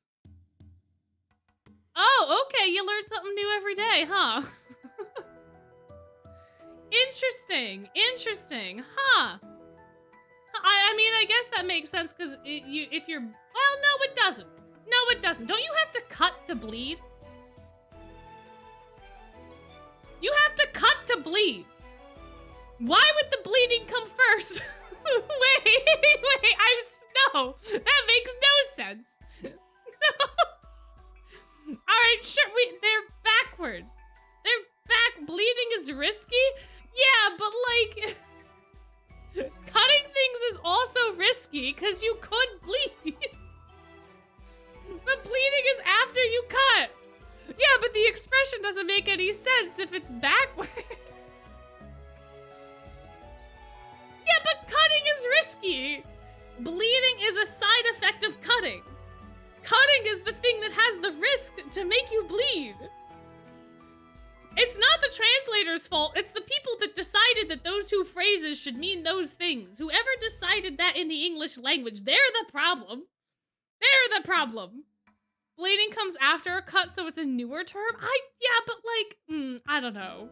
I don't know, man. I don't know. I ain't here for it. Yeah, bleeding edge apparently means it's more advanced than cutting edge.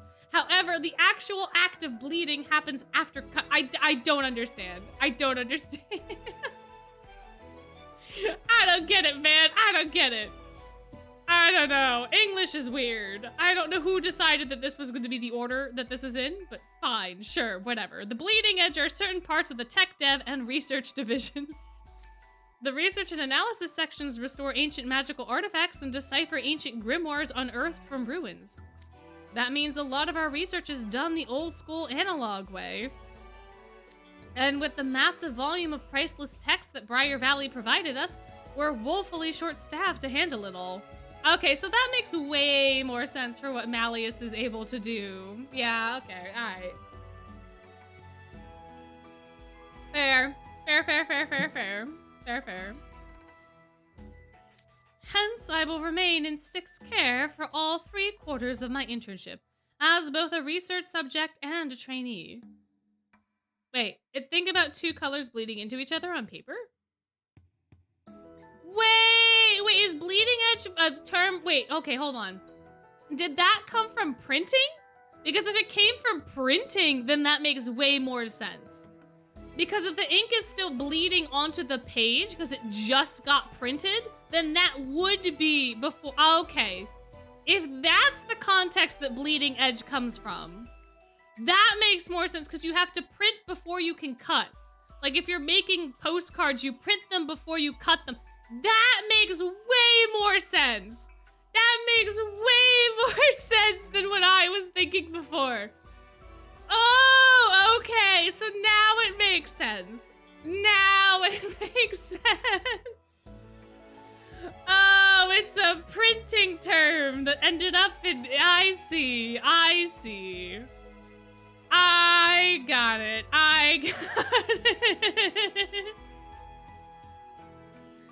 Yeah, no, because when I think about bleeding, my first thought is usually that red... I am a vampire, guys.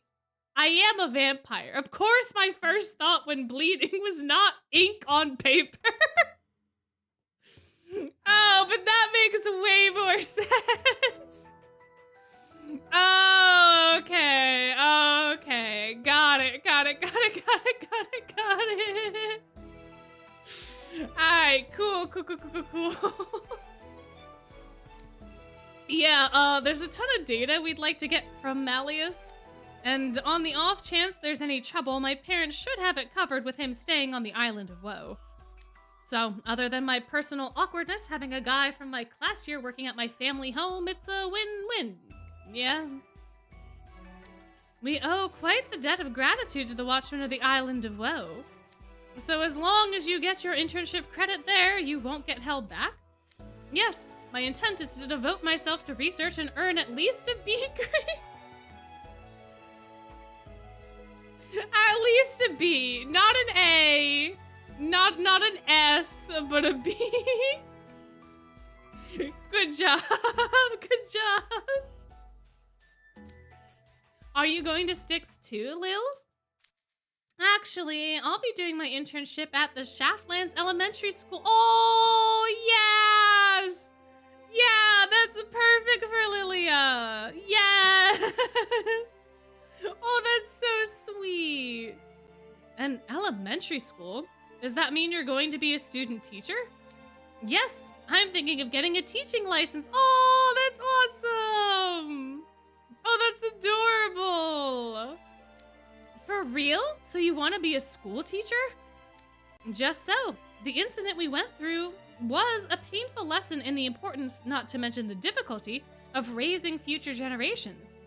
Briar Valley has schools, but they're vastly different from human-centric ones. Considering the future we face, we need to share our knowledge and find ways for all species to move forward together. Given that, I figured this was something that might be worth spending my remaining time on. After all, I was flying by the seat of my pants when I raised my subordinates and disciples. Yeah, finding a baby in the middle of the woods and not being particularly prepared for parentage, especially when it's a human baby. Yeah, I can see that. Yep. I need to get proper training in education. Human history, Fey history. The idea of a class where one could learn both is fantastique. If you do become a teacher, you positively must let me take your classes. Come now, how long do you intend on being held back for? I'll have to go to university, which will take a minimum of 5 years to complete. 5 years for an education degree? Are you becoming a doctorate? What? Huh? Can you get... Well, I suppose it depends. It depends. But, like, I hear you can become a teacher in 4 years. Most of the time? I think? Depending upon, of course, your specialty and all. Like, if you are trying to teach medicine, that's going to be different. But if you're trying to teach, like, English, it's not that long of a thing. My, but couldn't someone go back to school at any age if they had a desire to learn? We do have a Fae over 700 years old in our class, you know. Ha ha. So you do. Aww, that's so wholesome and cute. Oh, the intern year and then a 4-year college. Got it. Fair. This might be getting ahead of myself, though. If I don't pass our final exams, the whole plan will be called off. And we have the interscholastics to handle before that. We'll be quite busy. Will you boys be taking part in those? Participation's unfortunately mandatory for house wardens, RIP me. I wonder what games they'll hold this year. They could be totally different from last year's. I'm on the spell drive team no matter what. No other options for me. An athletic meet with mixed teams from different dorms? Oh, how my heart soars with anticipation of the beautiful games I might behold. We've got some dependable underclassmen too. I'd like to make this the year we break our zero. Oh my goodness. Ah! I'd like to make this the year that we break our 0 for 99 losing streak. A tradition of loss, I say bring it on. We won't try to erase the past. We'll embrace our history and all of the regrets that come with it. That way, we can overturn our fate and start a new tradition. A new tradition established upon the 100th year, That's not a terrible idea. The Arcane Academy Interscholastic Games. I can hardly wait for them to arrive. Aww, my. Y'all already have rules for me. Y'all already have rules for a sippy game for me. Although I guess the mic has not been cutting out as much anymore now that I got rid of the noise suppression thing. Which means you can hear when I like tippy tap my fingers on my desk now. Which is kind of potentially annoying. But yeah. I suppose we could... Do we miss this? I don't think we missed a sippy from Rook. I I don't think we did. Also, thank you so much for the $10. Oh my goodness, there's been so many donations. You have been donating quite a bit. But I definitely appreciate it. I appreciate it so much. Remembering that Ernesto wants to get into education, I can only imagine him and Lilia attending the same university and then Peepaw recognizes him. Oh my gosh. Yeah, no, Ernesto is absolutely going to be sweating. For sure. My, oh my, oh my. Fantastique. We missed the Rooksipy. We don't sit for Wheeze. Did I pull for Jim? I did 30 pulls. I didn't really want him and he didn't show up, so... Now I'm regretting that because I could have spent those 30 pulls on Deuce, who I do want to show up. But I tried. Fantastique. See, those words I feel like I haven't, I don't know. Fantastique didn't feel French enough to me, even though it is French. Y'all can have a sippy if you wish. You all can have a sippy for that if you wish. Old man bonding with Ernesto and Lilia. True.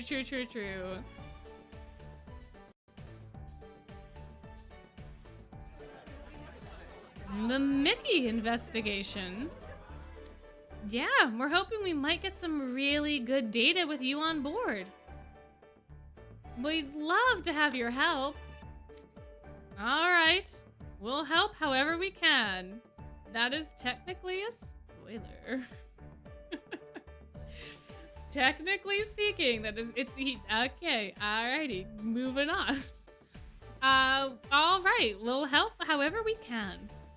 Hey, Silver, don't agree so readily when we don't even know what we're agreeing to.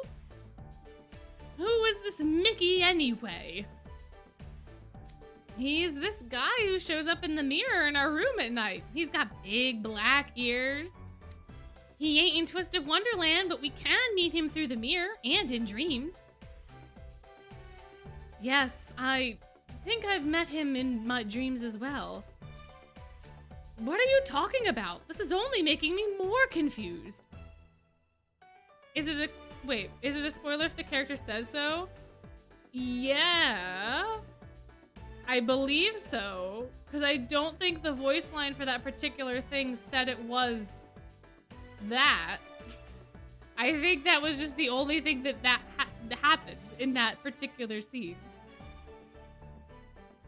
Listen, if a card is not out on the server, technically talking about what is depicted in the card is technically a spoiler. I'm not talking about Mickey Mouse. It was something else. It was something else entirely. Okay, here's the basic rundown. So this creature, this creature,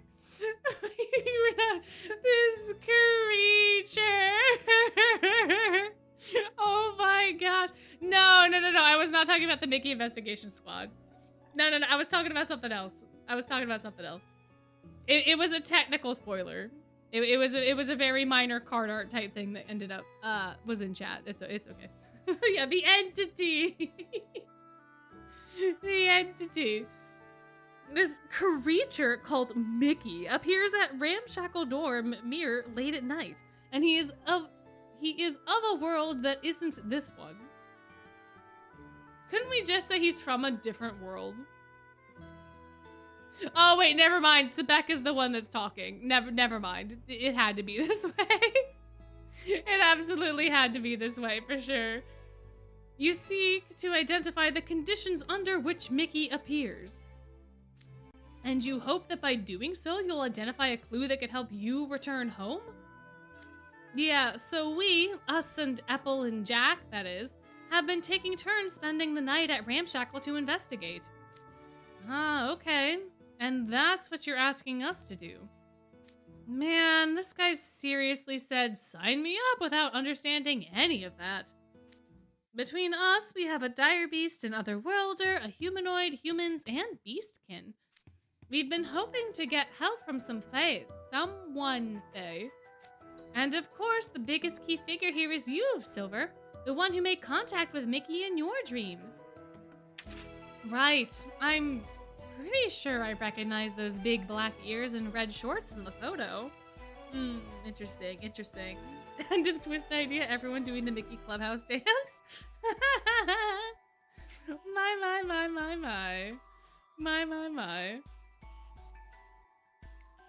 I have no connection to Mickey, so I don't know why I get drawn into that room in my dreams.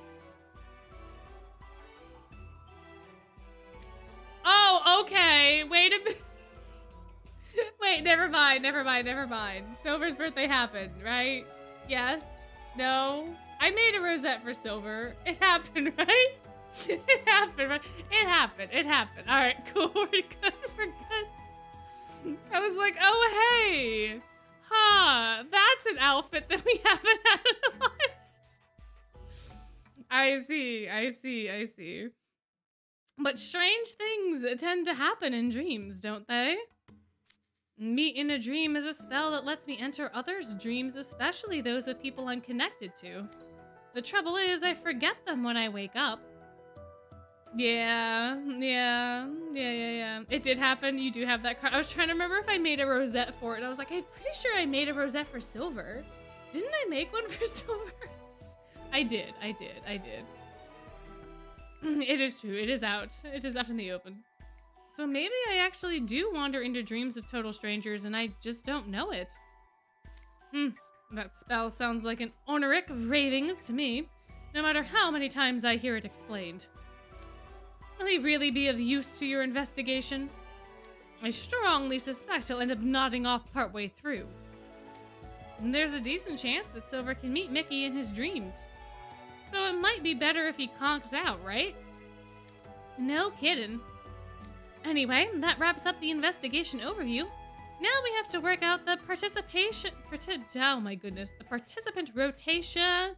Hey, slow down. I never agreed to this. I have to make up the class time I lost while hospitalized for examination. I also have to train for the interscholastic selection. And now that my liege is back in school, I cannot leave his side. After all, we have another sub-exhibit! Another one for the books, another one.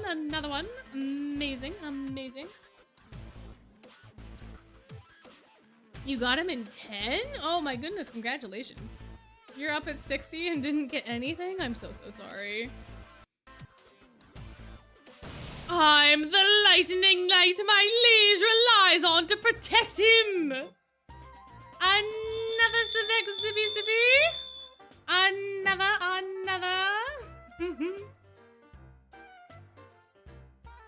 Hey, so if we ask Malleus to come over, will you then come over, Sabak?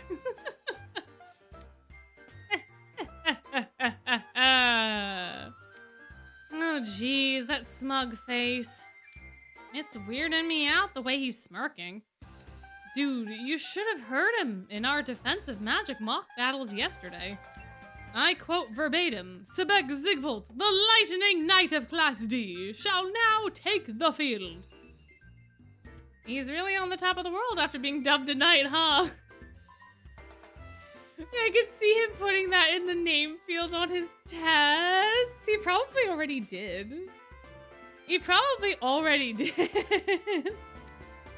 I get why, too. There's something so cool about getting your own title. You could always call yourself Cauldron Deuce of Class A. Yeah, Grim, come on, shut up! Greetings, everyone. Pardon the interruption. Okay, there's no music, so I wonder if this is staff. Because it's dead silent. So maybe it's the bird. It probably is, but the bird shows up randomly and he just kind of pops up. For him to be like, excuse me, sorry, it's the bird. He was being whatchamacallit? What's it called? Not unreasonably. He was being so unpredictably polite about his presence. Oh, hey, head mage. What you doing in the cafeteria? I was looking for Van Rouge, as it happens. Uncharacteristically. Yes, thank you. That is the word. That is the word I was looking for. Yep. If you're looking for father, he left after lunch. He said he had plans. Actually, I meant you, Silver Van Rouge. Oh, that's gonna be so confusing now. Yeah, okay, so Silver, yeah. Oh, right, I'm also a Van Rouge now. The amount of emotions that just flashed on Silver's face, what is happening? Silver, why are you glowering? Ah, sorry. I was trying to stop myself breaking out in a silly grin. Oh, oh, baby boy, baby. Baby boy, baby. Look at you getting giddy over simply being addressed by name. Silly indeed, Silver. Sebek, would you like me to play back a video of your own silly expression from 3 minutes ago? I don't see the harm in grinning as much as you like. It's the name you obtained after gifting us a priceless suit of Mystium armor. I don't know why I am struggling so much tonight, guys. Of course, it's a moment worth basking in. You look pretty teary-eyed to me. I'm pretty sure the name had nothing to do with giving away the armor. Anyway, what can I do for you, head mage? Something wonderful has just arrived for you, so I'd like you to come to my office to receive it. Your friends are welcome to join. I would sure hope so. I would sure hope so. You cannot just take someone to your office being like cryptically like, I have a gift for you. Come see me in private. No one else is allowed to come. That is sus. So thank you, Crowley. Thank you for letting us join Silver. Something wonderful. We all said in unison. Ooh, spooky scary. I wonder what it could be. I do. I also need to turn on a light, so give me a second.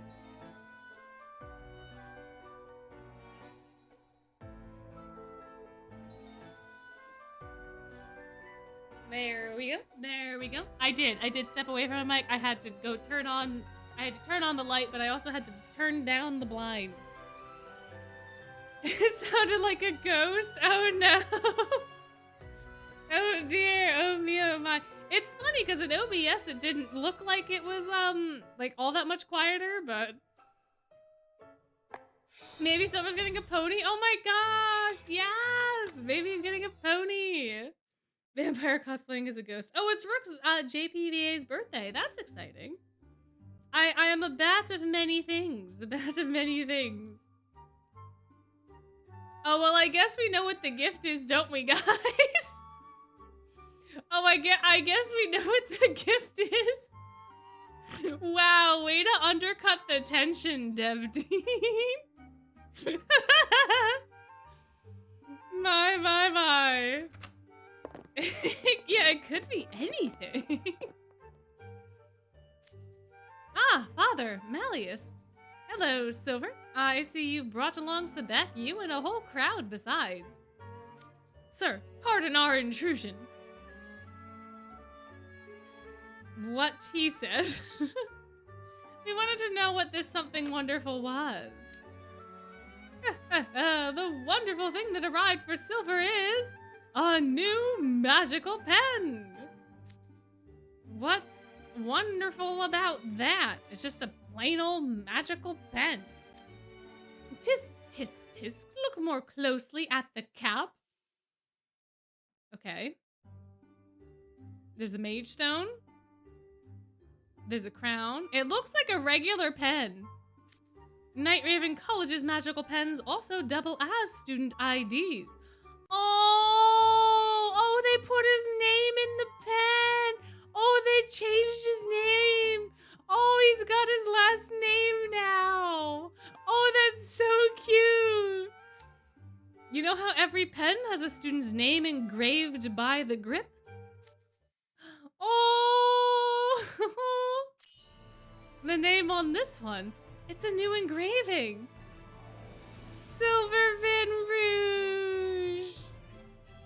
yeah. Heck yeah. That's adorable. This one was made at your father's request. The first is provided free of charge upon enrollment, of course, but there is an out-of-pocket cost if circumstances dictate making a second one. Yeah, that makes sense. That's basically how student IDs function at, like, most places, and that's kind of how ID cards function at most places, too. Like, you get your first one for free, but then if you lose it or something happens, you end up having to pay for the replacement, right? Because then it's, like, an extra cost.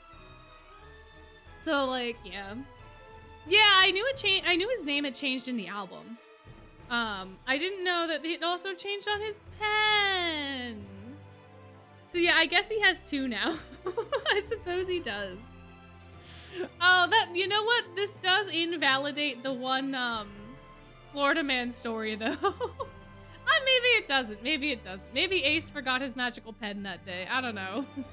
I don't know. But yeah, this is adorable. This is cute. So cute, cute, cute. Since it happens rather a lot. Oh. Oh, I see. Oh, people lose their pens all the time. See. So they're in the same boat as y'all in the chat that have lost their IDs. Yeah, you're not alone. You're not alone. A lot of Night Raven college students also do the same thing. Of course, your father is welcome to present this gift to you himself. Goodness, but it's strange hearing the head mage refer to me as father. Yeah, you know what? Yeah, that would be kind of weird, wouldn't it? Silver, I may have raised you from childhood, but legally I was simply your guardian. Yet you expressed a wish to be my true son, and Malleus and Sebek supported it. Here. What's this form? Oh my gosh, is he gonna give him adoption papers? No, he gave him adoption papers. Oh my gosh, he's actually a Van Rouge now. Oh, oh, this is so wholesome and adorable and cute. Oh man, oh thank you for coming and hanging out. A formal adoption application I sent for from the Briar Valley's Ministry of Justice. I've signed my name to it. Once you add yours, we'll legally be recognized as father and son. Ah! Ah! And what do you know? You just happen to have the perfect fountain pen on hand to sign it with. Oh, this is too adorable. Care to use it? Oh, yes. A big yes. Oh. He did it! Oh my god, now they're official. It's official! He's really a Van Rouge. Yes, everything seems to be in order. I'll send this to the Ministry of Justice and have the family registry updated right away. Oh, Oh, I thought he teleported, and I was like, I don't think he can do that now. I see, he teleported the piece of paper. Got it. Malleus just burned the paper. Don't worry, I merely used magic to send it to the Briar Valley. It isn't as if a mere sheet of paper will change things for us very much, but I am glad to get to call you my son. Oh! And this music is like when they was the kid in the cabin in the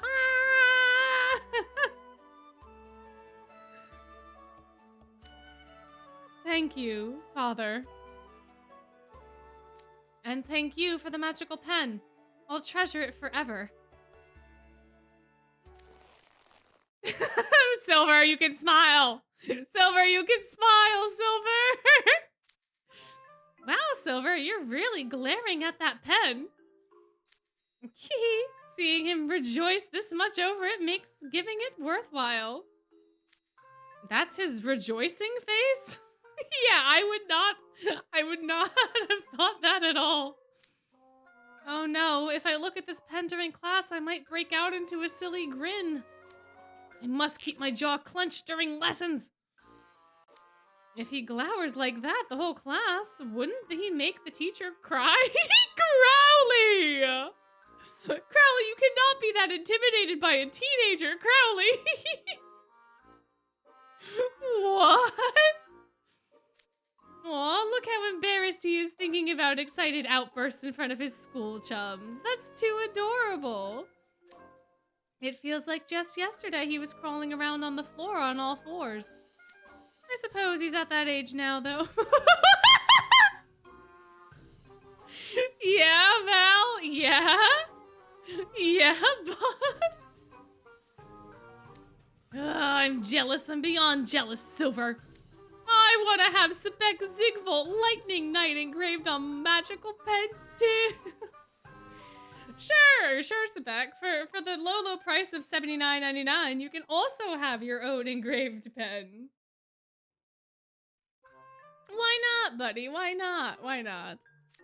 You could just do it yourself. Exactly. Ah, this goes to show how one grows all the stronger for facing down adversity. Wonderful. It's true, and it's nice to see that you've made friends you can have lunch with, Sebek. You misunderstand, sir. These people are no friends of mine.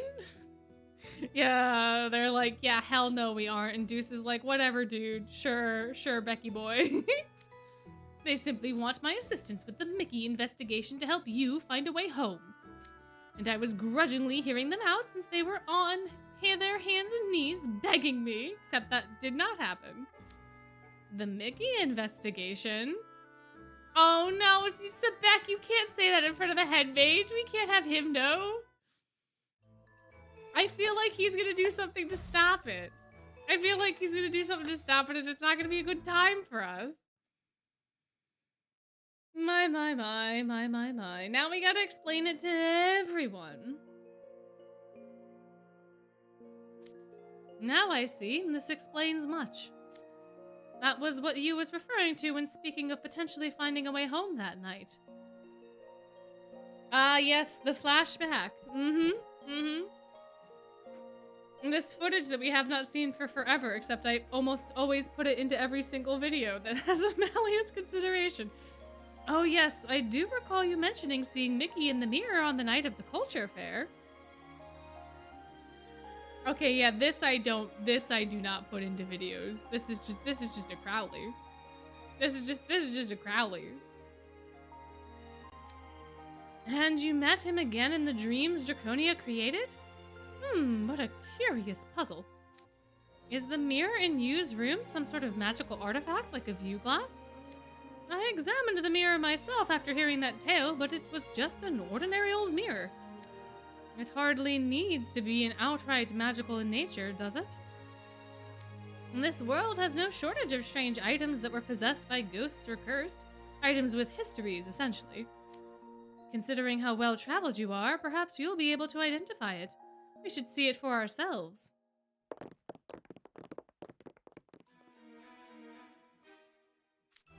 It has no signs of any enchantments or curses. Likewise, Lilia's Far Cry Cradle turned up no particularly noteworthy information. Oh my, can you imagine? Oh good gosh. You know, I kind of forgot that Lilia could do that. But man, what if you were stealing test grades in front of that mirror? Or test answers. Stealing the grades, I guess, wouldn't matter, but you could steal a grade for yourself if you stole the answer. What if you... What if you were practicing your karaoke? Oh, all the embarrassing things that could possibly be unleashed. Oh no! Oh dear, oh me, oh my. It seems it is truly an ordinary mirror. And so it's more like a silver-capped tooth or crystal radio.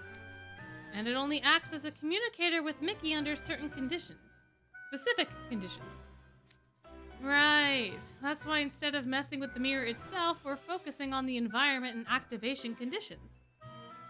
We're trying to figure out a reliable way of making the connection. Isn't it dangerous to randomly change around variables like that? What's there to be scared of? Mickey's a nice guy. He's not gonna attack us. That's not what I meant. Doesn't that risk creating conditions that might connect you to someplace unintended? Zigvolt's concerns are entirely reasonable.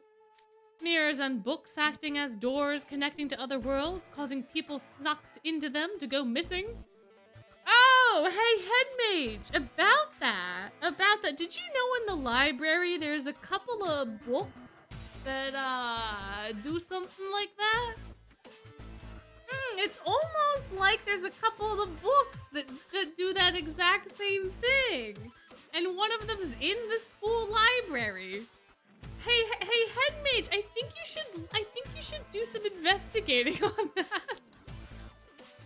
Such frightening cases are rare, but not unheard of in Twisted Wonderland. Investigation or no, I can hardly allow a group of unsupervised freshmen to engage in such risk. Aw, no fair. Is that what troubles you? I'll oversee them. Huh? Why wouldn't he? Why wouldn't Malleus do that? Huh? Huh? Oh, true. NBC was a book fair, that's fair. My liege? And we have a shocked Sadaxity! Heck yeah. Oh, true. Yeah, he just wants to go to the sleepover. You're right. Are you sure, Horton? If their claims are true, they hold implications. It would mean this Mickey was able to easily intrude upon my arcane realm from a different world altogether. Such a creature piques my curiosity. Oh, yeah, he doesn't want to admit that he wants to go to the sleepover. He doesn't want to admit it. I see.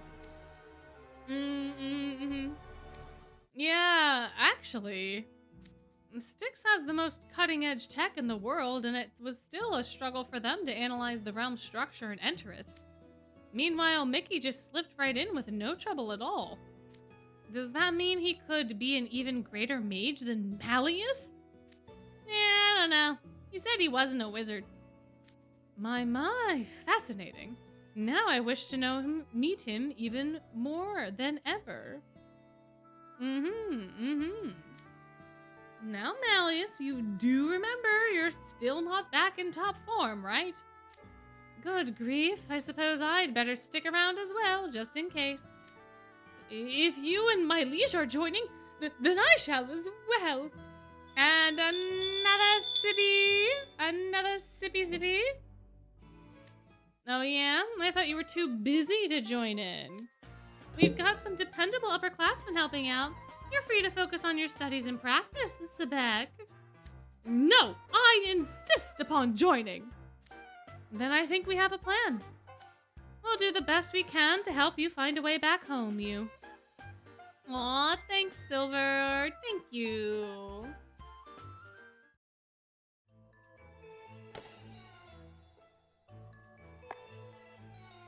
Thank you. Alright, our last chapter of book 7.5. Man, it does feel really short. Especially compared to the never-ending gauntlet that was book 7. My oh my, man, I don't think we could have asked for better help than the Diasomnia crew. Things are looking up, right you? Thank you all so much. What a wonderfully supportive mindset. And what a relief it is hearing Diaconia and Van Rouge volunteer to oversee this. Between cleaning up after the disaster and preparing for the Arcane Academy Interscholastic Games, the faculty's eyes are all bloodshot. If I went into the office and said, "Excuse me, is anyone free to be a chaperone?" there's no doubt in my mind there would have been a riot. Ahem, so, I hereby declare the Mickey investigation to be a special magic analysis extracurricular exercise. Wait, you mean we'll get credit for it? Of course. As a valuable student of this school, view's future hinges on the outcome. That means I've got a chance to make up for the open notebook test I flunked. All right. Wait a minute, Deuce! Deuce, it was an open textbook test and you still failed? Wait, that took me a minute. What do you mean, Deuce? Deuce!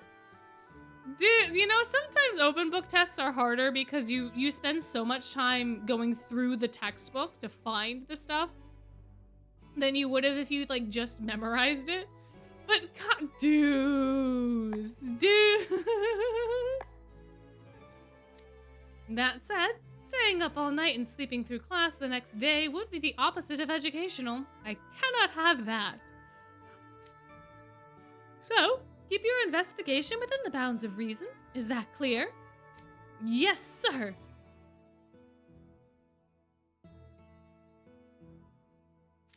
Oh, yes, and everyone taking part is responsible for informing your respective house warden. And don't forget to submit a report. Now then. So much to do, so little time. Looks like the Mickey investigation's back on. Isn't that great, you? As for your chaperones, Malleus and myself will be here every night, but I trust that doesn't go for every member of the group. Right. Plus, systematic isolation is absolutely essential to reliably reproduce a phenomenon. It's not a proper verification if we do it with the same people every time. I think we'll need to rework our shifts. And some of us go to bed at 10 p.m., so they'll only be able to join in on weekends. I was about to say, Jack's not there, is he? He's not, but he is getting talked about, so he's gonna sneeze. You okay there, Jack? Someone must be talking trash about me. Oh, how cute, how cute. Let's start by getting all the volunteers together for a kickoff party. It ain't just shifts we gotta think about. We also gotta work out what snacks and drinks we want on the job. Chocolate on Mondays, potato chips on Tuesdays. I can't wait. This investigation is an extracurricular exercise, not a series of Sabag,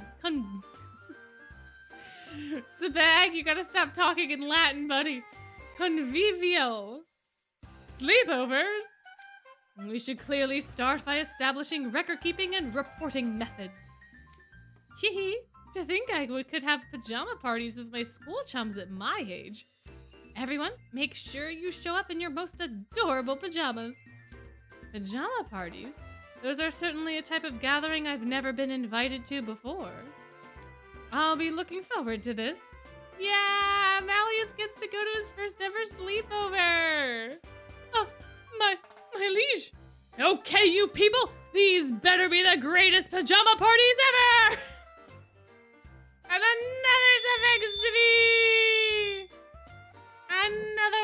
another one.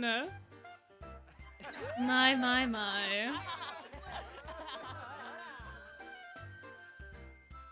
We're not gonna get much sleep, are we? Don't worry, I'm the boss of Ramshackle Dorm, and I'll keep this whole operation in line. Thanks, Grim. Yeah, you can count on me. We've got this in the bag, you. Aw, thanks, Grim. Aw, that's it. That's really it, huh? Oh, man. That was sweet. That was nice. That was short. That was sweet. And there were so many... Wait, I got a key. Look at that. I don't think it helps. Yeah, nah, it doesn't help recoup my Jamilples. But that was so sweet. That was so cute and sweet and wholesome and little and oh my goodness and oh my gracious. And now we get to have sleepovers. It's gonna be a grand old time. It's gonna be a grand old time. Yeah, overall ready. I know. Well, now it is time for lessons. It is time for lessons. It is time for chatting. I'm not gambling for Jamil anymore. I gotta save for Deuce and I have to save for Azul. And we'll see how Deuce goes. But Really helps. Yeah, it did tie up a lot of loose ends from the end of book 7. This is true. This is very, very true. It explains a lot of stuff. There was world building. We finally know what the macarons do.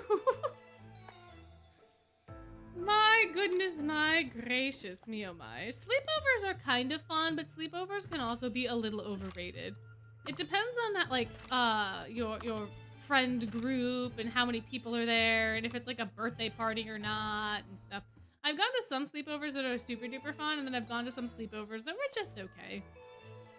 And I feel like the ones that were birthday parties were the ones that were just okay, because there was just so many people. There were so many people, and then you had all of the things that were scheduled. So you had you were watching the movie at 8, you were eating dinner at 9, you were going to, you know, like things were very, very scheduled. News should drop tonight, I would think. I would think today or tomorrow would be the news drop, because they usually do it like a day or two before the month ends. Well, I don't know, man. I don't know. And for Eastern time, it's like 12 or 1 in the morning or something like that for Eastern time. I don't think we're gonna get to do the news on stream. But I do think we're definitely gonna have Deuce, obviously. His birthday's coming up. Deuce and Kaleem? Is Kaleem's birthday coming up? I don't... well, he hasn't had his birthday yet, so it's coming up technically. But I think Deuce and Kaleem are next month, right? Yeah, okay. Cool. I'm not losing my mind yet. Yay! How exciting. So we're gonna have Deuce, we're gonna have Kaleem, we'll probably get an Overblood Azul. I don't think that they'll do anything main story-wise, but maybe we'll get like an event rerun. Or maybe we'll just get a chill month where it's consumed by banners. I don't know. I have no idea. If they want to avoid spoiling some cards? What? Huh? I don't understand. But perhaps it's better that I don't. Oh yeah, if Portfest shows up, that'd be fun. Yeah, Portfest rerun. Yeah. Imagine another culinary. Oh my gosh. They just start speeding through them like, we gotta get them done. We gotta get them out. We gotta do all the encores. Now, I think Portfest would be a good event because that one's kind of like summery, but not really. Like, it has the kind of vibe and energy of summer, but it's not actually summer, you know? Yeah, Pride Month is also soon. Romance rerun? Oh, yeah. I guess June is also a wedding month, so that could make sense. Trials of Romance. You're praying there's no Overblock card? There's probably going to be Azul. They seem to be doing them back to back. We had like Edea, we had Malleus, then Edea almost immediately. Then we had Vil, but then we didn't get Jamil till now, right? So Vil was like back a couple months, I think. So maybe we won't get Azul. Perhaps. Oh, Edea and Vil were the same month? Oh, oh, okay. Some people were back to back. I thought it was Edea and Mal, but I guess it was Edea and Vil instead. But if we get romance trials, they could do romance.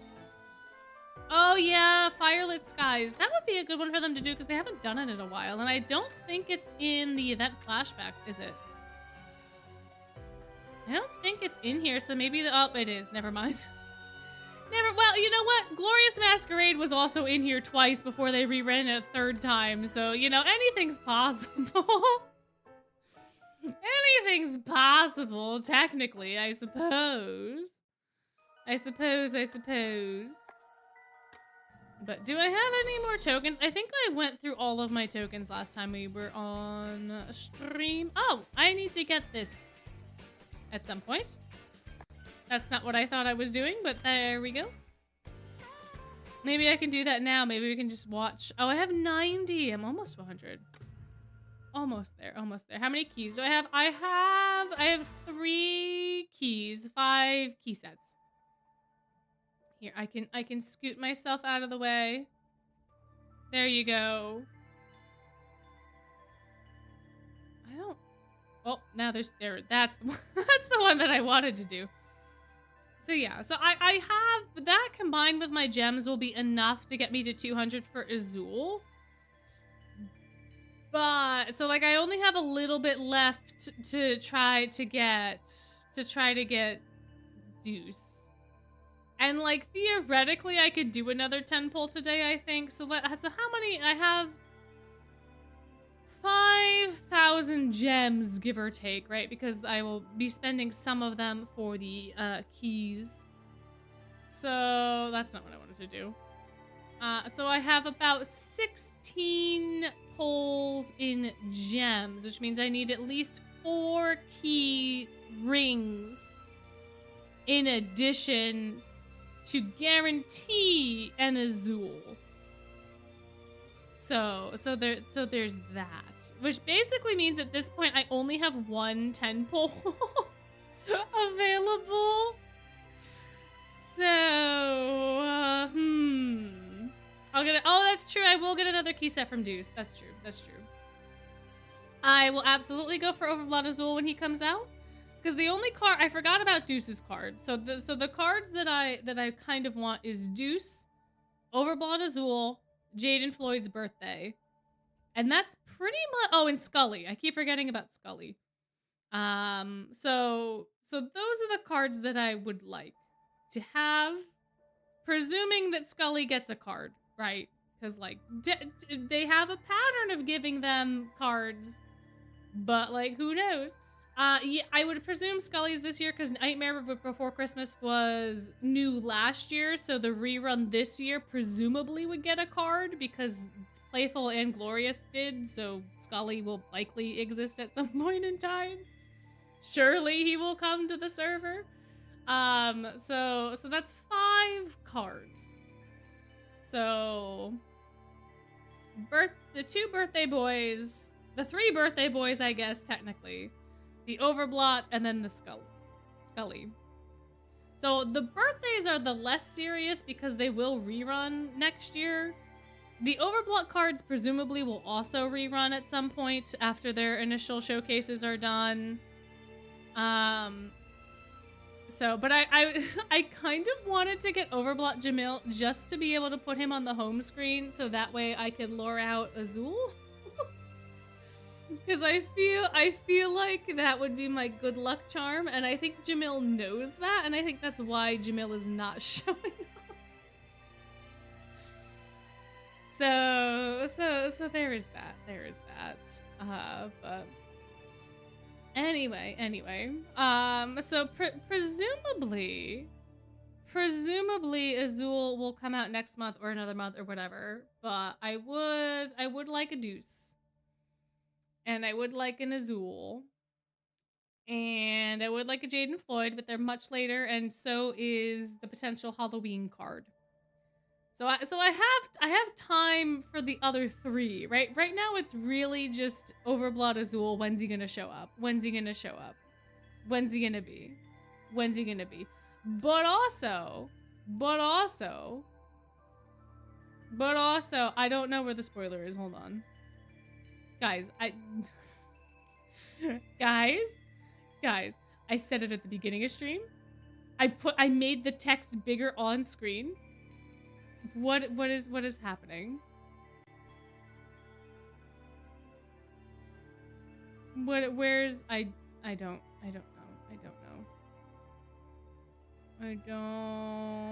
know what you all are talking about. I think I might know what you're referring to. But like it come on, guys. Anyway, goodbye. Thank you for coming and hanging out. It's about Scully? What? Who is talking about the boy that is not released? Who is talking about Scully and saying things about Scully that we have no way to possibly know? What? Which one of you? Which one of you? Which one of you did that? Now I'm going back and I'm gonna find you. Presuming that that is what I was supposed to be looking for. I see. I see. I think I see. I think I see. I think?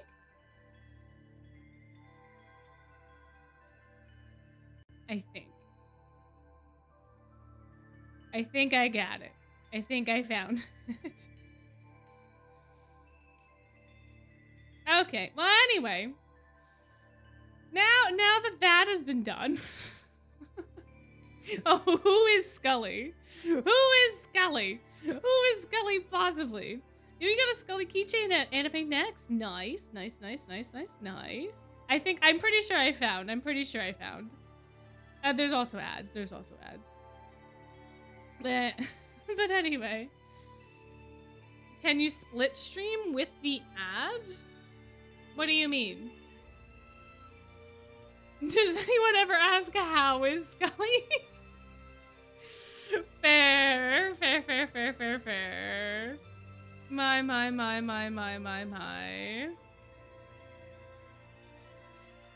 The... what? I don't understand. Why are we talking about 5th anniversary? Huh? I honestly don't know what you mean because the EN schedule is not going to follow JP schedule. It never has followed it precisely. They play the ad on a split screen now? Oh, that's interesting. Huh, oh, the live is oh, that's cool. That's super cool. Glorious Masquerade rerun for August. I swear. Oh my lord. What they're probably gonna do. Could you wait, guys, could you imagine? Wait, could you imagine Glorious Masquerade rerun in June? Guys. Stop the presses. What if we get a Glorious Masquerade rerun in June? Oh, I think that would be so fun. Oh my gosh. That would be great. No, I have a feeling it'll more so be like, we'll get something next month. We might get a Stitch rerun in like July, and then we get the Glorious Masquerade in August. Then we get Playful Land and Nightmare Before Christmas both smooshed into September. And then we get to whatever the new event presumably will be in October. Is how I foresee that happening. So maybe we'll get a Portfest rerun in June. Maybe we'll get some other sort of rerun. I don't know, man. I don't know. Fairy Gala is very fun. Fairy Gala is a very fun event series. The outfits are super fun. I think the story for the first one is quite lackluster, but the second one's really, really interesting. I think, anyway. You're so gonna suffer because October is Jack's birthday. Oh no! So you're gonna have the new Halloween and then you're also gonna end up with Jack. And we pray for the first or second Halloween events to be run. I know. That's why I did what I did last year and completely vetoed the Playful Land rerun and then just reran the events myself, the old Halloween ones. Which we could do again this year if people are interested in them. I'm totally down to replay those instead of the reruns, if that is something that we feel is particularly necessary or desired. But yeah, they were really fun, but on initial release they were a little too much. I will say. You had from the beginning. You can see here, you had from the beginning of September to the end of October for the first Halloween. That's almost 2 months, right? Well, you span 2 months, but it's basically a month. And then you had from the end of October to the end of November, the second Halloween.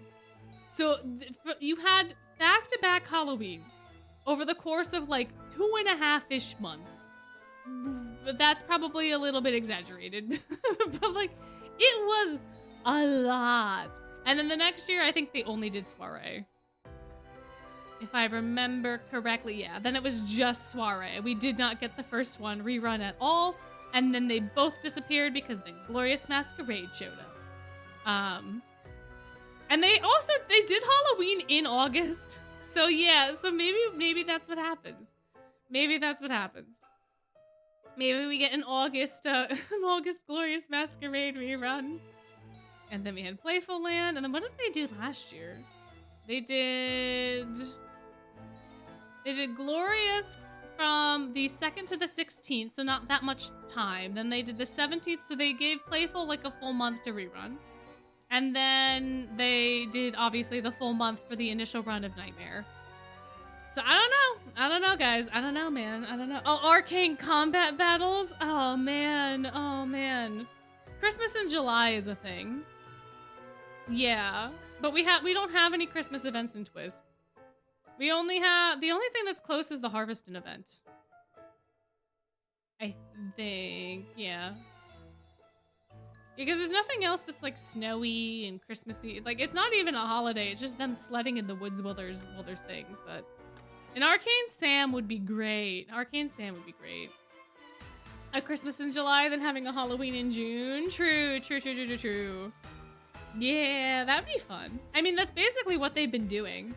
So that's Playful Land, Nightmare, and then the new thing. Yeah, that would be my guess as well, unless they decide that they also want to do a Glorious Masquerade. So if they do want to do Glorious Masquerade for a 4th time, then they would have to smush Playful and Glorious into the same month. They'd have to probably rerun them at the same time. Otherwise, it's just rerun. Like, it's just Halloween. This is Halloween. Which is fine, I suppose, for Nightmare being the latest one that's gonna rerun. But like, it would be a lot of Halloween back to back. You have all those card sets. So you have Glorious card sets, Playful's card sets, the Nightmare cards, then the new cards. It would be a lot. It would be a lot. My. You don't think we're getting a Halloween event this year because Scully deals with Halloween? But we'll get an event Halloween time. So regardless of what the theme is, it'll be in Halloween. It'll technically be the Halloween event. I can't imagine that they wouldn't do the Halloween and then wait all the way to Christmas to be like, surprise, we're now doing Christmas events. We're stopping celebrating Halloween and now you're just going to celebrate Christmas. I feel like that would be a little weird. but perhaps, I don't know. I don't have any control over the event schedule. So who's to say what we may or may not do? Am I doing the overlap? No. So we've kind of collectively decided that I'm gonna wait for Deuce. I can do one more 10 pull. And that is it for Jamil, or I can use that 10 pull for Deuce. If I use more than one 10 pull, then I do not have my 200 guaranteed for Azul, presuming that Azul is coming out next month.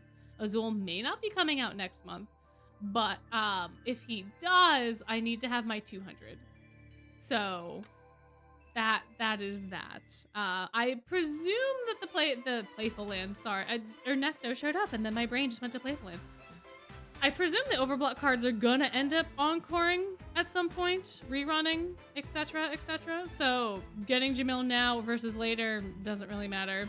I do see, but that's what I said before. That's what I said before. I could use Overblock Jamil to bait out Azul, because I can almost guarantee that if I get Overblock Jamil, that Overblock Azul is going to come immediately. However, I think Jamil knows that, and so Jamil's ignoring me on purpose. If Azul comes out next month, sorry, you're gonna cry because Jamil took all your resources. Simpiness aside, Jack's hometown works well for Halloween and Christmas. Beauty and the Beast works for both. True. Yeah, because the curse, but also the setting and at least in the movie, it's snowy and stuff. Yeah, Ernesto's a little mad. But that's okay. If the Nightmare cards can rerun, so can the Overblot. Yeah. Well, yes. Yes and no. So there's only one card that has never returned. But that card was part of like a very specific time limited thing that wasn't like, oh, this is a limited event run. This is the event, and it will only ever happen this one time. And then that is how it goes. Yeah, the Grim one. The Grim card. Yep.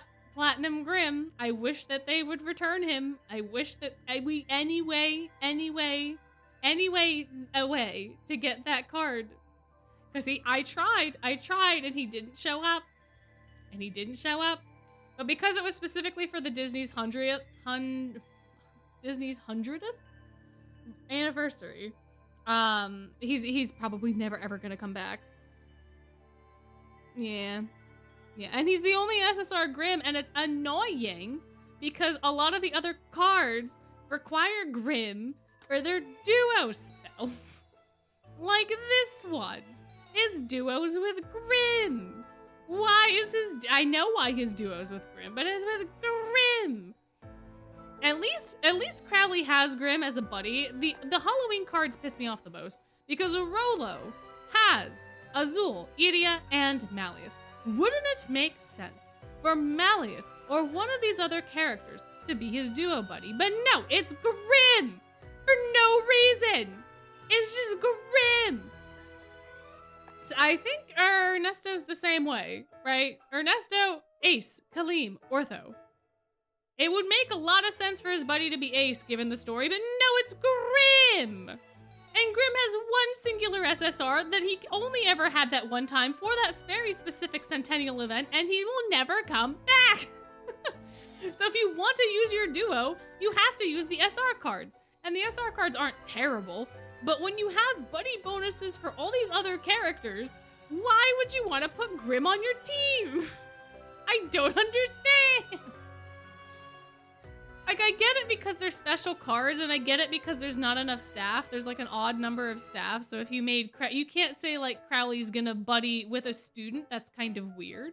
But him with Grim, who is a student, kind of... Yes, but is also kind of an exception. That makes sense. And then the staff cards then reference each other, whatever. But, like, you could have made Ernesto's buddy Rolo for no reason at all. That would be even tougher, though. So I guess Grim is the common denominator because you'll be getting Grim for free during the anniversaries.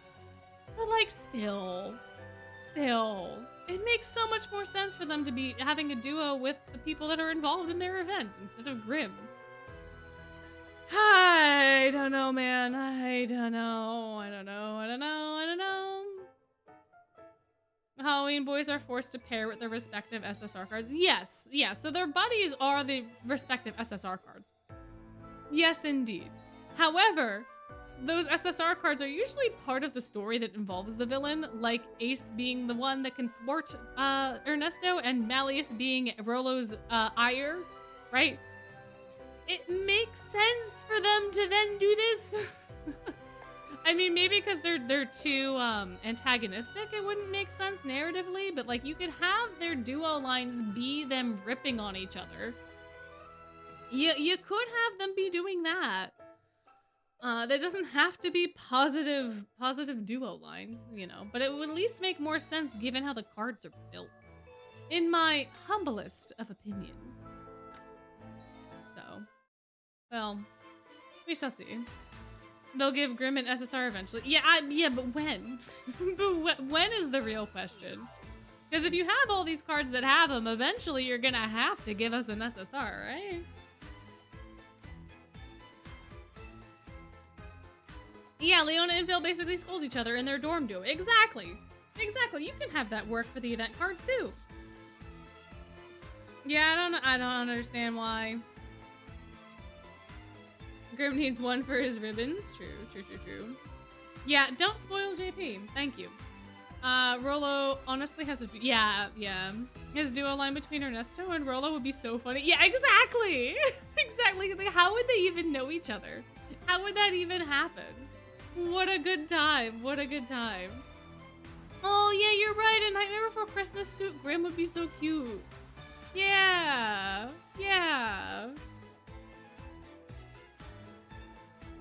Even one-sided duos would work. Jack is a happy while Ruggy harps on him. I see.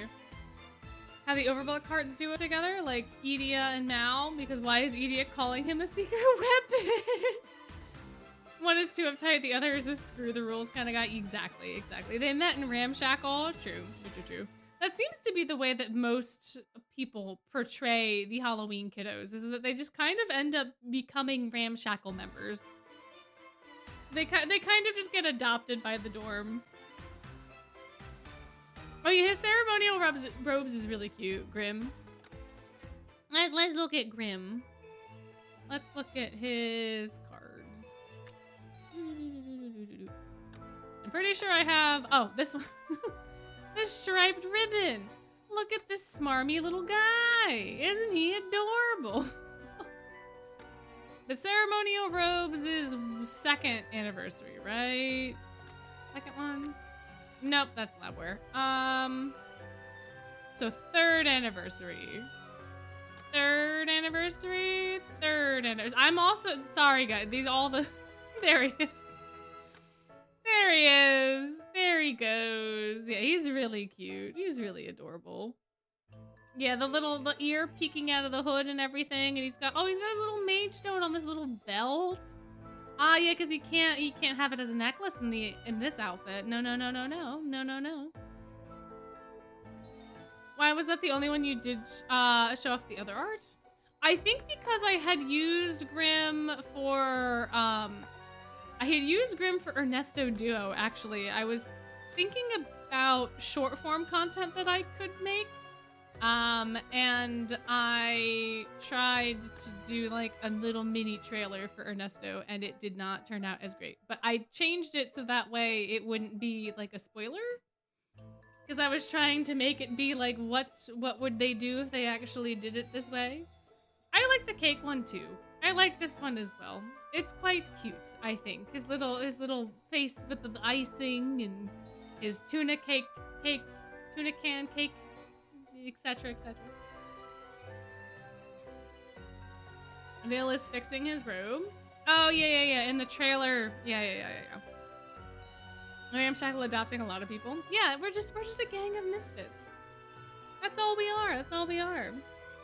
This first card, this was the oh my goodness. This card was your first Grim card since you started playing while the event was happening. I see. Like, why didn't the first Grim card have the other? Yeah, because I was collecting footage for that Ernesto teaser that I was trying to make. And because of that, I was using the first Grim card as the Duo buddy, and because Duo shows the card art, I put it back to this default art so that it wouldn't be like spoilers. Not that it's that much of a spoiler at this point, since the first anniversary was like, what, 4 years ago? But yeah. Goodbye! Thank you for coming and hanging out. Tim Ramshackle is the first year's Vil, Leona, sometimes Rolo, Ernesto, the staff. We should. You have Platinum Jacket Grim and he collects dust unless you want to use Rolo. I mean, that's fair. It's a really good card, but like, I want that Grim card for my collection. I don't need that Grim card. It would be nice because it would make Ernesto and other people that I want to use more relevant. But like, I have more than enough eels to last me a lifetime. And they do very well in almost all situations. So like, do I need that Grim card? No. Can I use the other Grims for Ernesto and other people? Yes. Are they less convenient than the Platinum Grim? Yes. But is Platinum Grim solely necessary? Not really. But that's because of my card library. If I didn't have as many eels and I didn't have as many of the... Oh, I have not even leveled this Ruggy card. Let's level up Ruggy, shall we?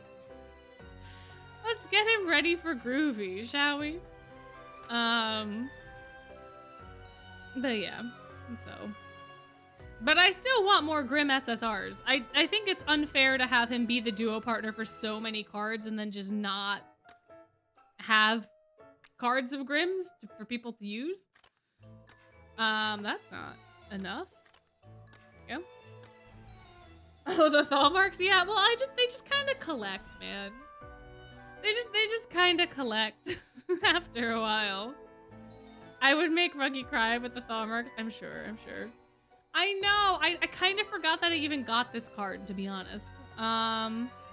feel like there was another one too recently that I got it was like a birthday thing. Maybe not. I mean, if y'all want to go through and read that, you need to apply tax deductions to me. If you guys want, we could read that Ruggy vignette. And by read, I mean we can listen to it because I'm pretty sure I'm not gonna level up his spells. I don't think I'm ever gonna use that card. But I can groovy him, and we can Cater. Oh, you're right, Cater! Cater! That's the other card, Cater! I knew there was another one. Where is he? What are you doing? Wait. Oh, no, this card's groovied. I don't have the art up for the groovy, right? I didn't groovy Cater. Wait, I thought I groovied Cater. All right, well, groovy Cater. Oops. That's on me. Anyway, Cater's gonna be groovy now.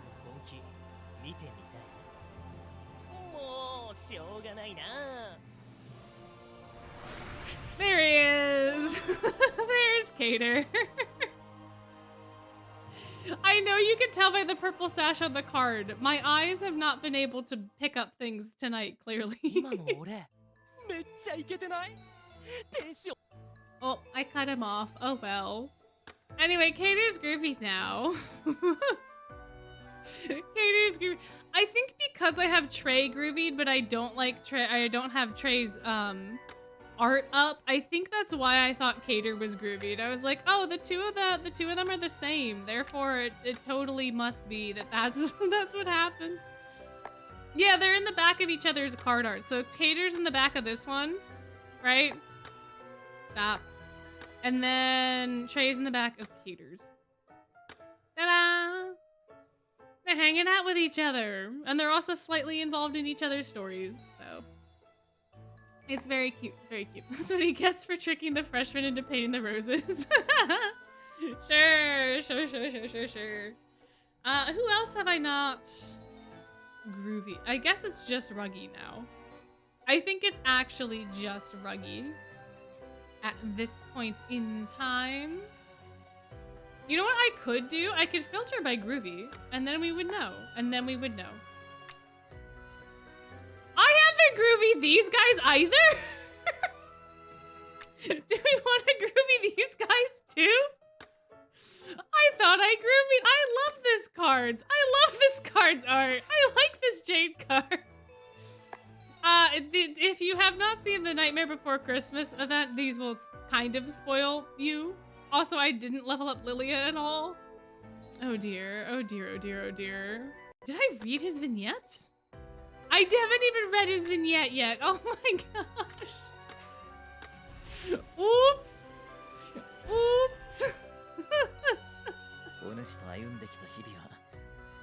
My. What a sad time it is. What a sad day. What a sad day to be a Lilia, a Jade, a Riddle, and a Ruggy.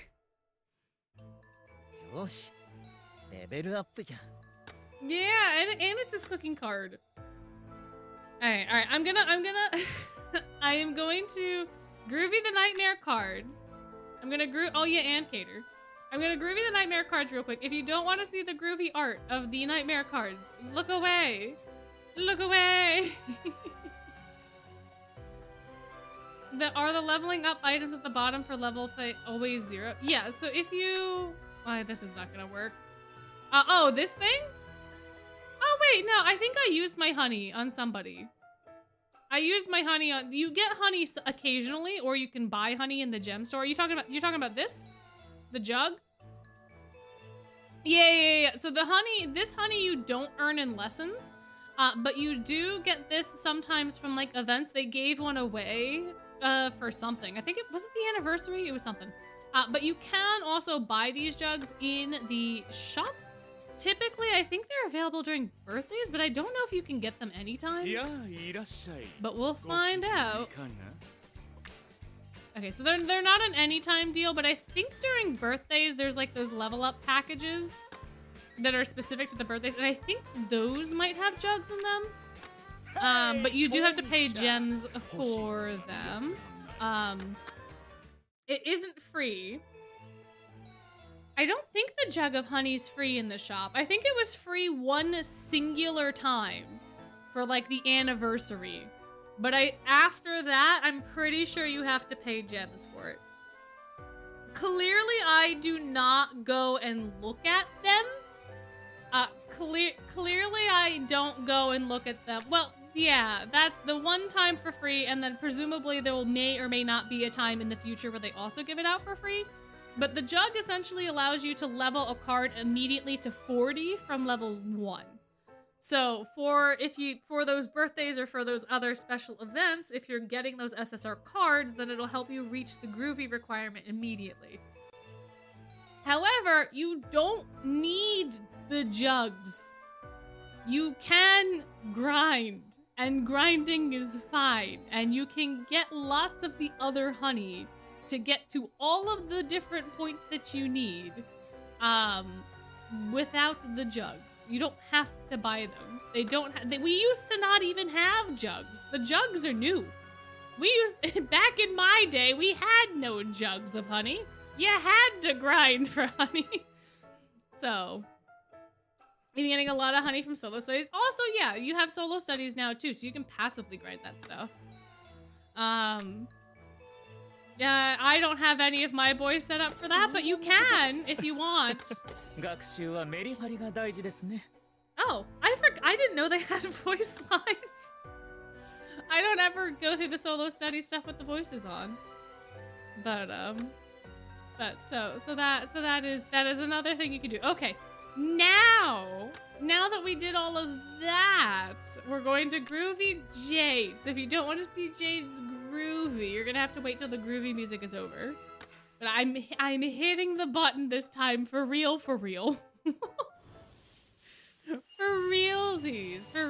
guys. 心の準備はよろしいですか? 恐ろしくて愉快なハロウィンの始まりです。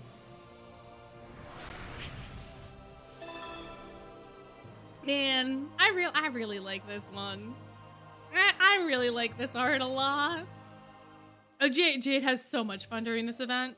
Oh my gosh, she has so much fun in this event. お見苦しいところを柄にもなくはしゃいでしまいました。 That's quite okay, Jade. Yeah, the teeth. Alright, now we're gonna do the riddle. If you do not want to see Nightmare Riddles Groovy, if you don't want to see that one, you're gonna have to wait till the groovy music is over and until after the voice line, because I forgot that it's still there after the groovy animations are over. Halloween の夜は僕が君をもてなそう。とびきりの恐怖でね。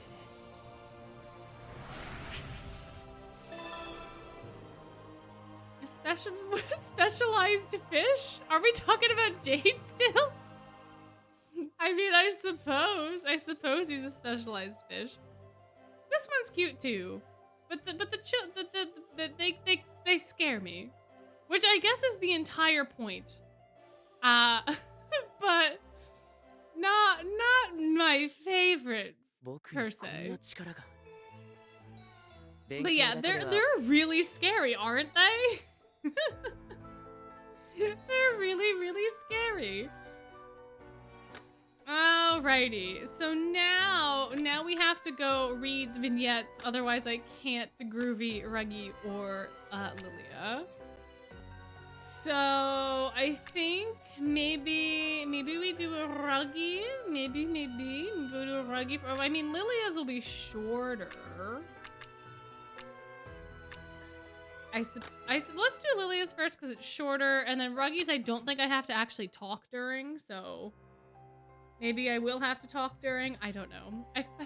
The first birthday ones were voiced, so. Culinary Cruise about Lilia making sautéed pea shoots with garlic, part 1. I don't know when news drops specifically, but it should drop either tonight or tomorrow night. Depending on your time zone. So it drops in PST I am an EST, so it always drops at like an inconvenient hour, like 11 or 12 o'clock at night.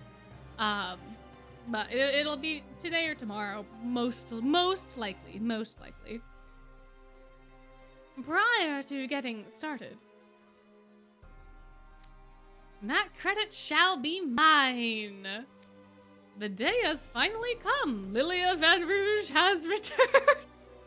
Oh yeah, that's right. This is like his 17th time trying to take this cross. The problem child who's unleashed countless culinary catastrophes upon our sacred kitchen. What dish will he ruin today? Why, I'm scared. Oh man. Settle down, chefs. That's why I'm here to supervise in person. We must not allow the tragedies of the past to be repeated. Oh, good lord, they are traumatized. Lilia, what did you do to them? This time we'll get Lilia to cook a normal meal and earn his credit. Oh dear, oh dear, oh dear. Yes, chef. Well, I see you're all excited to be here. So am I, as it happens. Hee. I've studied cooking tirelessly for this day. I'm better than ever. My foundation is solid. Does quick sound count as a Does quick sound count as a formation? Is mayonnaise an instrument? Oh man, I trust Lilia, actually. Those crimson eyes are burning with determination. Let's get cooking, shall we? Today you'll be making sauteed pea shoots with garlic. Please begin by chopping off the roots and rinsing the pea shoots. Of course, that's simple enough. Pea shoots? Those are the stems and leaves of a young pea plant, correct? That's right. You know your stuff, Lilia. Once you're done washing them, put the chopped garlic into the frying pan. We've got it all heated and already added the sesame oil. All right, done. Ah, what a lovely aroma. The smell of sesame oil and garlic together always whets the appetite. Once that's nice and fragrant, add the pea shoots and powdered chicken stock and saute it all. Oh, you can add powdered chicken stock to stuff like this? Huh. I always go for the liquid, but I suppose you could do the powdered. Interesting, interesting. Soup stock is quite the handy seasoning, isn't it? Now sample it and add salt and pepper to taste, and you're finished. That's it? This feels a bit too easy. That's the point. We're like, we need to give him the simplest dish we possibly can with this theme. We need it to be so simple. The recipe has few ingredients and utilizes a foundational cooking technique. There's no way to hide its flavor. It's the perfect dish to test a chef's skill. Oh, really? Goodness, the culinary arts are fascinating. I won't tell Lilia the real reason I chose it, of course not. This menu is foolproof. A cook could get the proportions or temperatures wrong and it would still turn out okay. You're handling it well so far. All you have to do now is plate it, and I put in an entire mountain of pea shoots, but after cooking them, they're more like a molehill. Uh-oh, I smell trouble, but I've already taken precautions against Lilia's wild stunts. The other chefs have placed the seasonings far out of his reach. We're safe. This is a magic school. This is a magic... If you place them out of reach, can't they just use a spell to grab it? Lilia could presumably teleport it to himself if he wanted to. I know. I'll add some white rice. White rice? Just toss it in and there. Though if I'm serving greens in a starch, also be a protein for proper nutritional balance. Oh, and some cayenne peppers. That'll give it extra oomph. Yep. No, it's happening again. He's running roughshod over the original recipe. What's all this fuss about now? Hi, Jade. How's it going, Jade? How you doing, buddy? Jade, what perfect timing. Lilia's about to commit a terrible culinary crime. We must get him back on track. Please, talk some sense into him. I see. I'm not sure how much help I'll be, but I'll give it my best shot. Lilia, if I may. Why, hello, Jade. What brings you over here? If I may be so bold, I have a suggestion for you. You see, I believe your dish lacks color as it stands. You have green pea shoots and red peppers. I think your meal would be more harmonious if you introduced a yellow element. Say, for example, pineapple? Jade? Jade? Jade? Jade? Jade! What do you mean, pineapple, Jade? Why, that's brilliant! I think I'll do just that. In it goes. Pineapple? Jade, I thought you were going to talk some sense into him. Oh dear, my mistake. I thought you meant that I should bolster Lilia's culinary creativity. There we are, my dish is finished. There's no sign of the pea shoots anywhere, and there's no hint of the garlic amidst all these sweet and sour flavors. I hoped Jade would stop this madness, but he just encouraged it. We can't present this to a judge. Is that right? How unfortunate. Well then, so be it. I'll just start over from scratch. What? You've already done enough damage. Yeah, and besides, you've used up all the pea shoots. Oh, did he? How terrible. He can't cook without ingredients, they say as they breathe a sigh of relief. I'm afraid we'll have to skip the judging and call it a day. No ingredients? I beg to differ. What? Watch this. Rah! Oh no. Oh dear. Did pea shoots just sprout from the leftover roots? And they're fully grown? You used magic to instantly grow pea shoots. Your talent knows no bounds, Lilia. As I always say, if you don't have any ingredients, just whip them up yourself. You know, that classic knee slapper. Yeah, sure.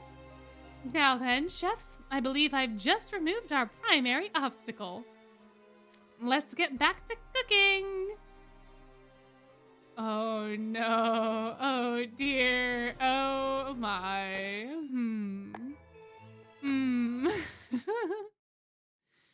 My goodness, my gracious.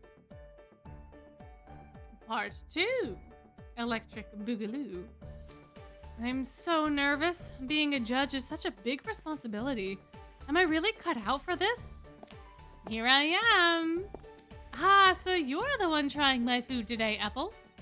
Hello, Lilia. It's an honor. Uh-oh. Sorry, that was me. Guess I'm hungry. How embarrassing. Sounds like you can hardly wait. Very well. Why don't you try this while it's still warm? Take your time and sit. Oh, no. Oh my gosh. So there's pea shoots, garlic, fish, pineapple. Okay. Take your time and savor it. It's my masterpiece, a painstakingly perfected over many iterations. What is it? Sauteed pea shoots with garlic. Why? Is that what this is? I see meat, vegetables, and fish. Are these yellow bits pineapple? Then there's this dried stuff on the edge of the plate. Are those the pea shoots? This isn't even close to what you were supposed to make. I'm terribly sorry. We tried to stop him. We always do. But Lilia just ignores our recipes and chucks in whatever he feels like. I helped where I could and tried to correct his course, but alas. By pushing him further off track? Exactly. Now every time Lilia remakes this dish, he insists on adding pineapple. Oh man. Oh dear. Oh my. Ay. Judging by the chef's reactions, I suppose what I made wasn't in line with their expectations. But I was just trying to consider the person eating the meal. You were? How so? Well, you see, one day, long ago... Oh, excuse me. There was a sudden addition to my family and I had to cook for them. But I'd never shown a smidgen of interest in my own meals. What meals would be good for them? What food would help them grow big and strong? Day after day, I racked my brain trying to figure out these questions. After thinking long and hard about what a balanced meal could be, I hiked through the mountains, swam through the seas, and soared through the skies gathering ingredients, which I turned into a soup. So you collected the ingredients from air, land, and sea. I'm not sure that's what they mean by a balanced meal. But, I can see you cook with love and that you want the person you're feeding to get lots of nutrients. I'm sorry I complained. Oh, you're fine. Next time, I'll be sure to whip up something that you can't possibly resist. It's a deal. I look forward to it. How touching. I'm practically moved to tears. Well, you two seem satisfied with his explanation.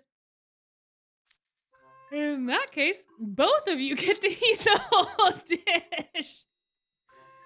Yep, that's your karma, Jade. That's your karma. Wait, what?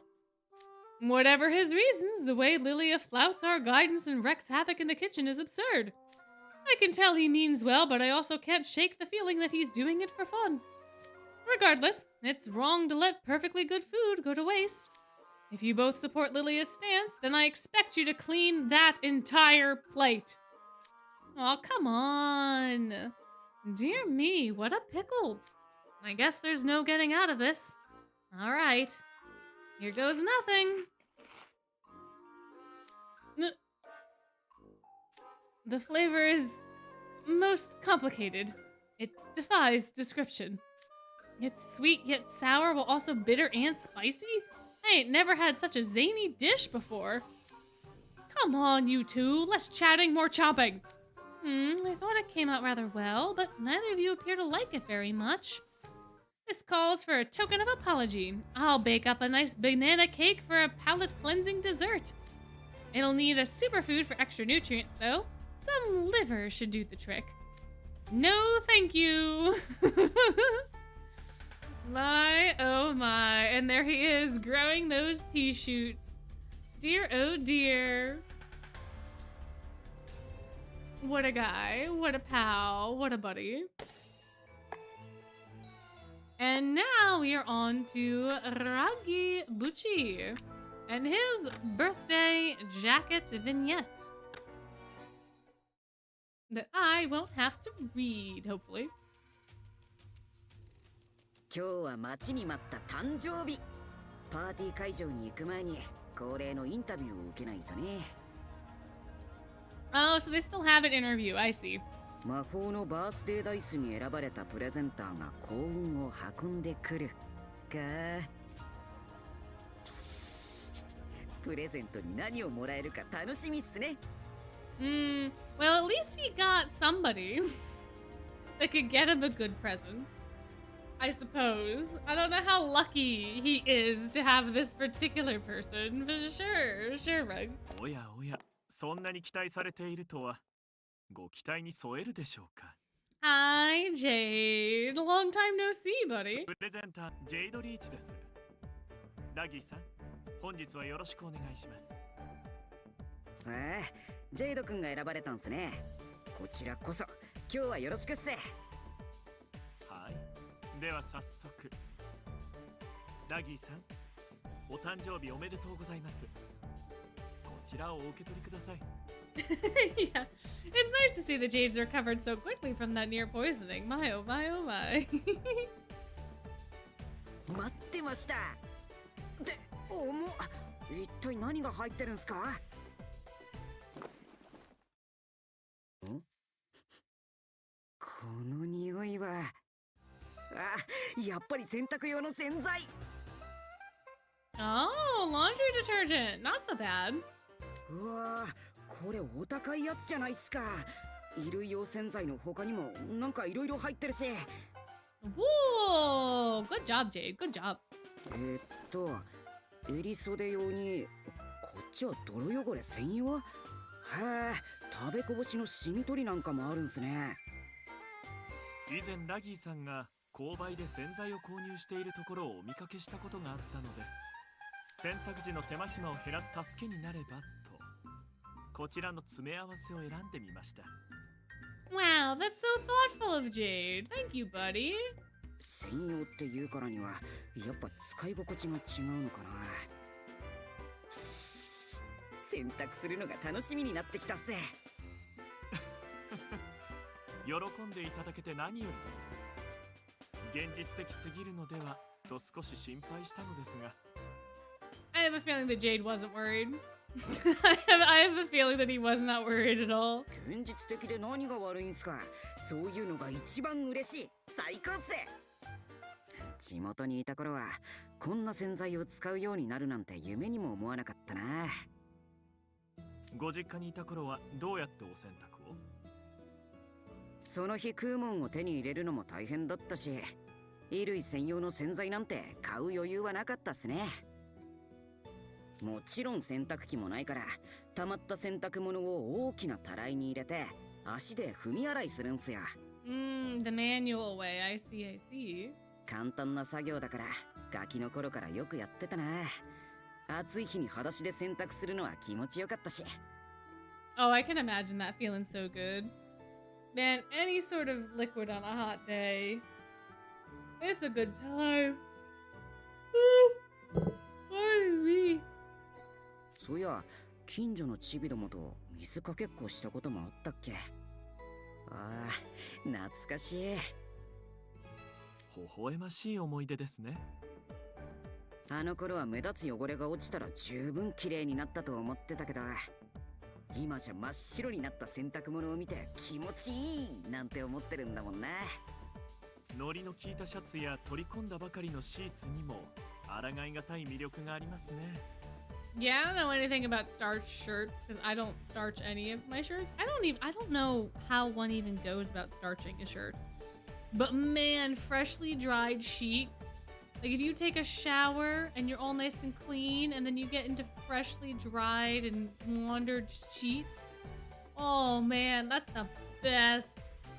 わかる。この良さを知っちゃったらもう前の生活には戻れないかもしれないっすね。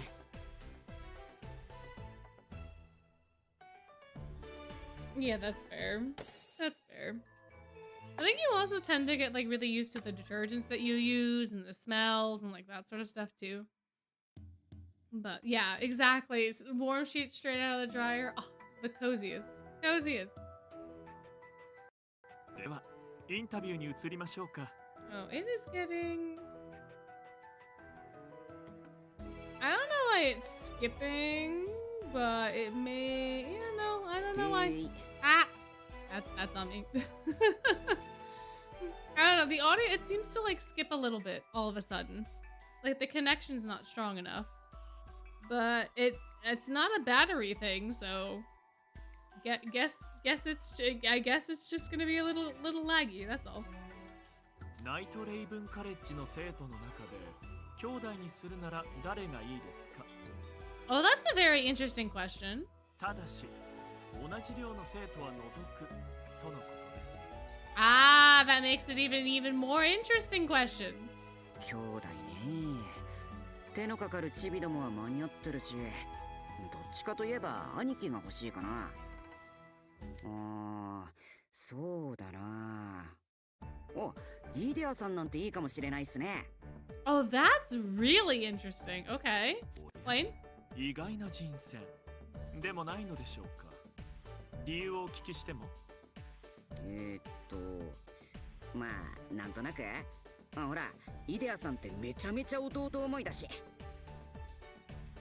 それにイグニハイドの寮長をやってるからには工学系の知識とスキルがずば抜けてるはずだし。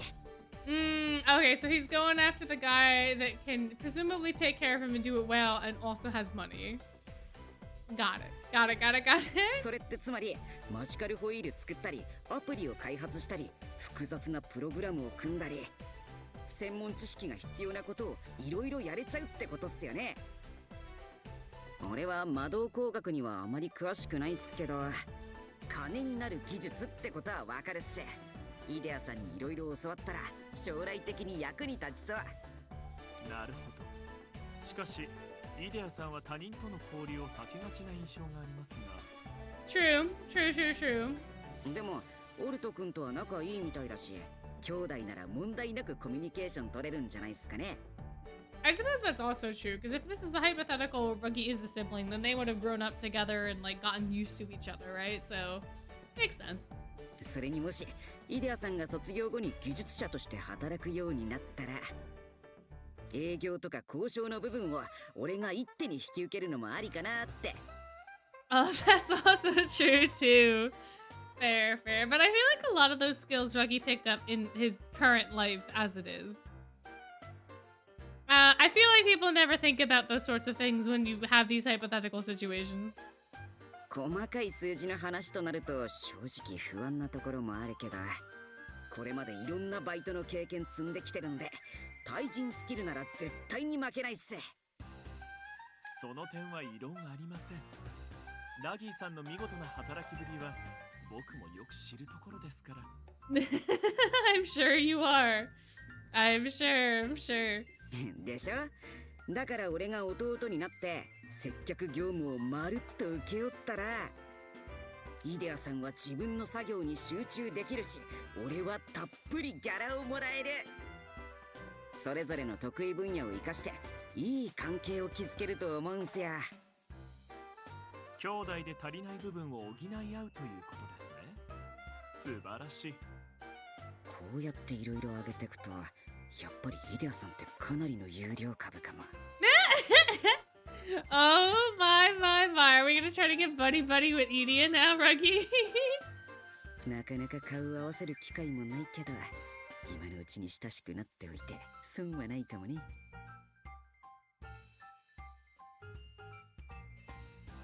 My goodness, my gracious, me oh my.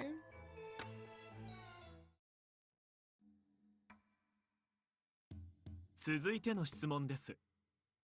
もしもサバナクロウ寮以外の寮に入ることになったらどの寮を選びますか？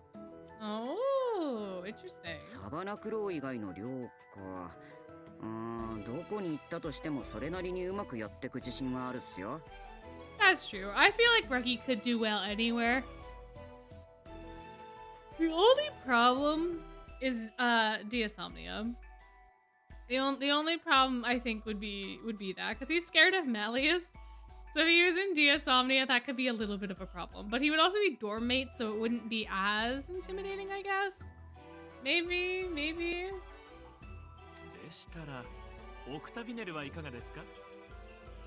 ラギーさんでしたらすぐにモストロラウンジの重要なポジションを任せられるかと。それってジェイド君やアズール君にこき使われるってことじゃないっすか。遠慮しときます。Yep, that is exactly what would happen, of course. I'm sure they already do it whenever he works there part-time. 悪くない話だと思うのですが、いいお返事をいただけなくて残念です。天領ね。メリットがありそうなのはハーツラビルかスカラビアかな。Oh, Scarabia too, huh? I kind of understand where Ruggy's coming from with Scarabia.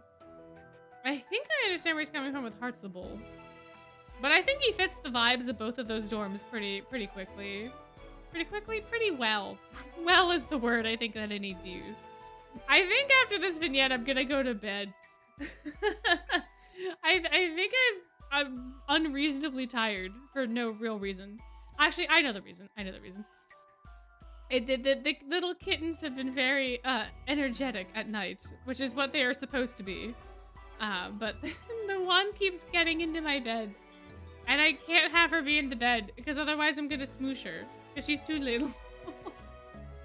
So I have not been getting much sleep. Well, I think this is the last part of this one, right? So after this, we'll groovy both him and Lilia, and then it'll be bedtime for me. メリットですか？ハーツラビルはお茶会、スカラビアは豪勢な宴が不定期に行われる。 Oh, I thought we were in part 3. Are we still in part 2? Uh-oh. Uh-oh. Ah, the kitty's name the kitty's name is Valentina. I also have another kitty. Their name is Gino. They're adorable. They're from the same litter. We're in part. I thought we were in part 3. Are we not? This is 3. That's what I thought. That's what I thought. Because the first one was the introduction. The second one was him talking about who Edia, right? And now we're talking about Dorm, right? I think. Oh no, who is to say? Who is to say? Maybe we're in part 2. つまりどっちもただ飯が食える。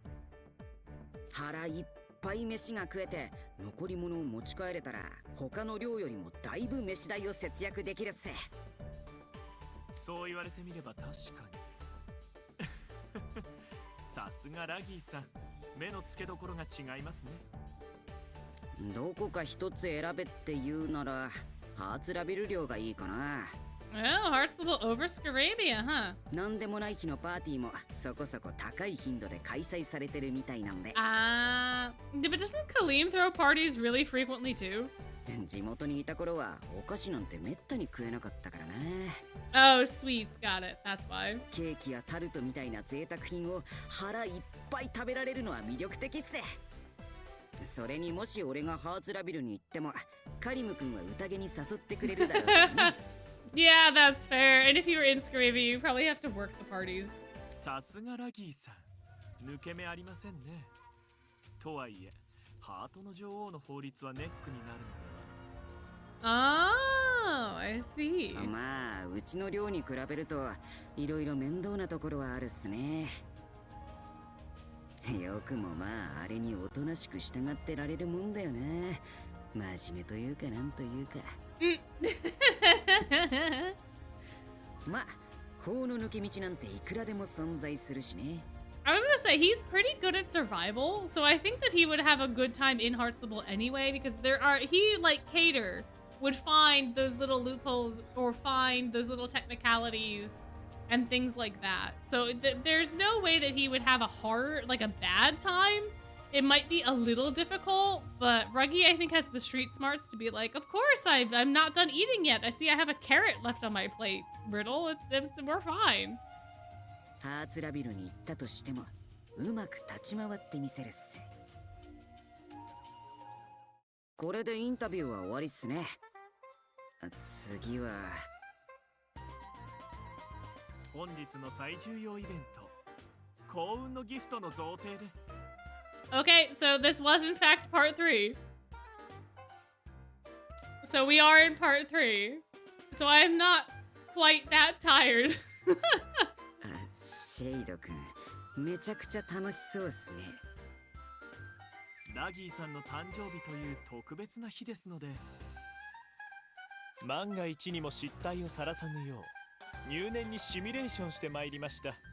Oh my gosh, who do we think Jade practiced on?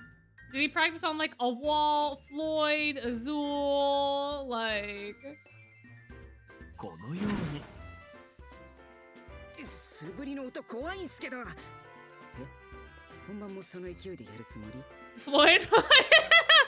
Chad is in the consensus that it was Floyd. Yeah, I suppose it was Floyd then.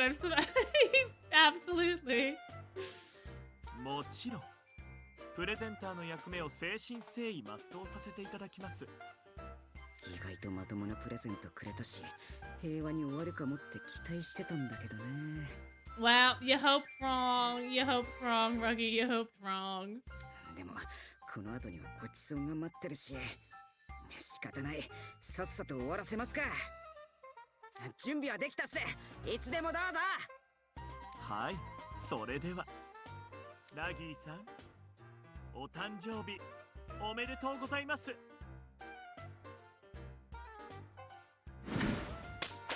Wacha! The pie!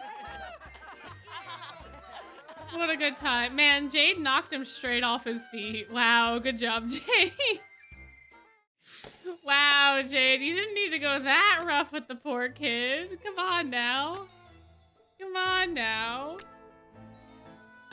All right, let's get Lilia done first, and then we'll see Ruggy's card.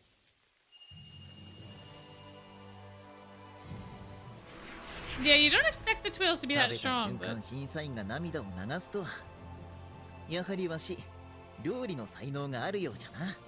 I am so glad you feel that way, Lilia, because that is not at all how anyone else feels. But good job, bud. Good job, bud. ワクワクするの。And now, for the main event, Mr. Ruggy Bucci.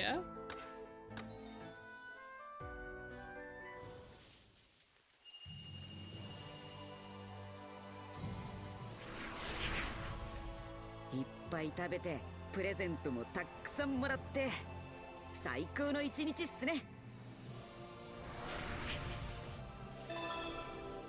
Hey, there he is, that boy, that boy. My, oh my, oh my. What a grand old time. I don't know where the Mickey is in here at all. I don't typically look at a lot of the Savannah Claw card arts for the birthdays and stuff. But he was taken down. That or he like where the vests are all the vests plaid? Yes, all the vests are plaid in the Union jacket. Yep. All card art, all the groovy arts have Mickeys. All the groovy arts do. I don't know where it is here. But like they do in fact. Hidden Mickey's next to Ruggy's arm. Which arm? I presume the one that is doing stuff. Oh, there it is. Okay, there it is. Yeah, right. If you look where his like the collar of the armhole, what is that called? A sleeve? If you look at the end of the sleeve and then you look towards the plant, it's like right there. It's right there in the rock. In the rock. Is the icing on his shoulder upside down? I don't know if it's upside down, but I think it's just dripping down. I think that's all that's happening. I presumably that is what is happening. So that would be my guess. But yeah, from if you go to the end of the sleeve towards the plant, it's right there. It's very, very subtle. Absolutely.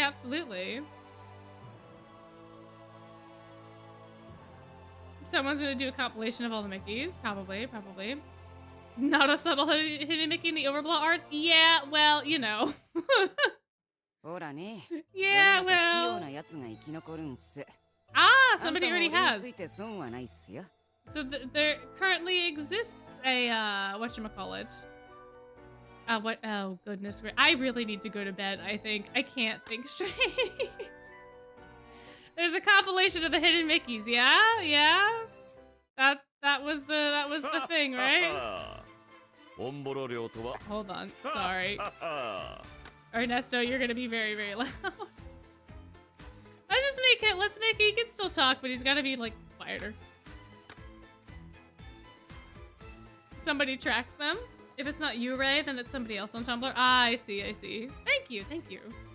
I didn't know that there was a person that did that, but it makes a lot of sense that there is. Indeed. Yes. My.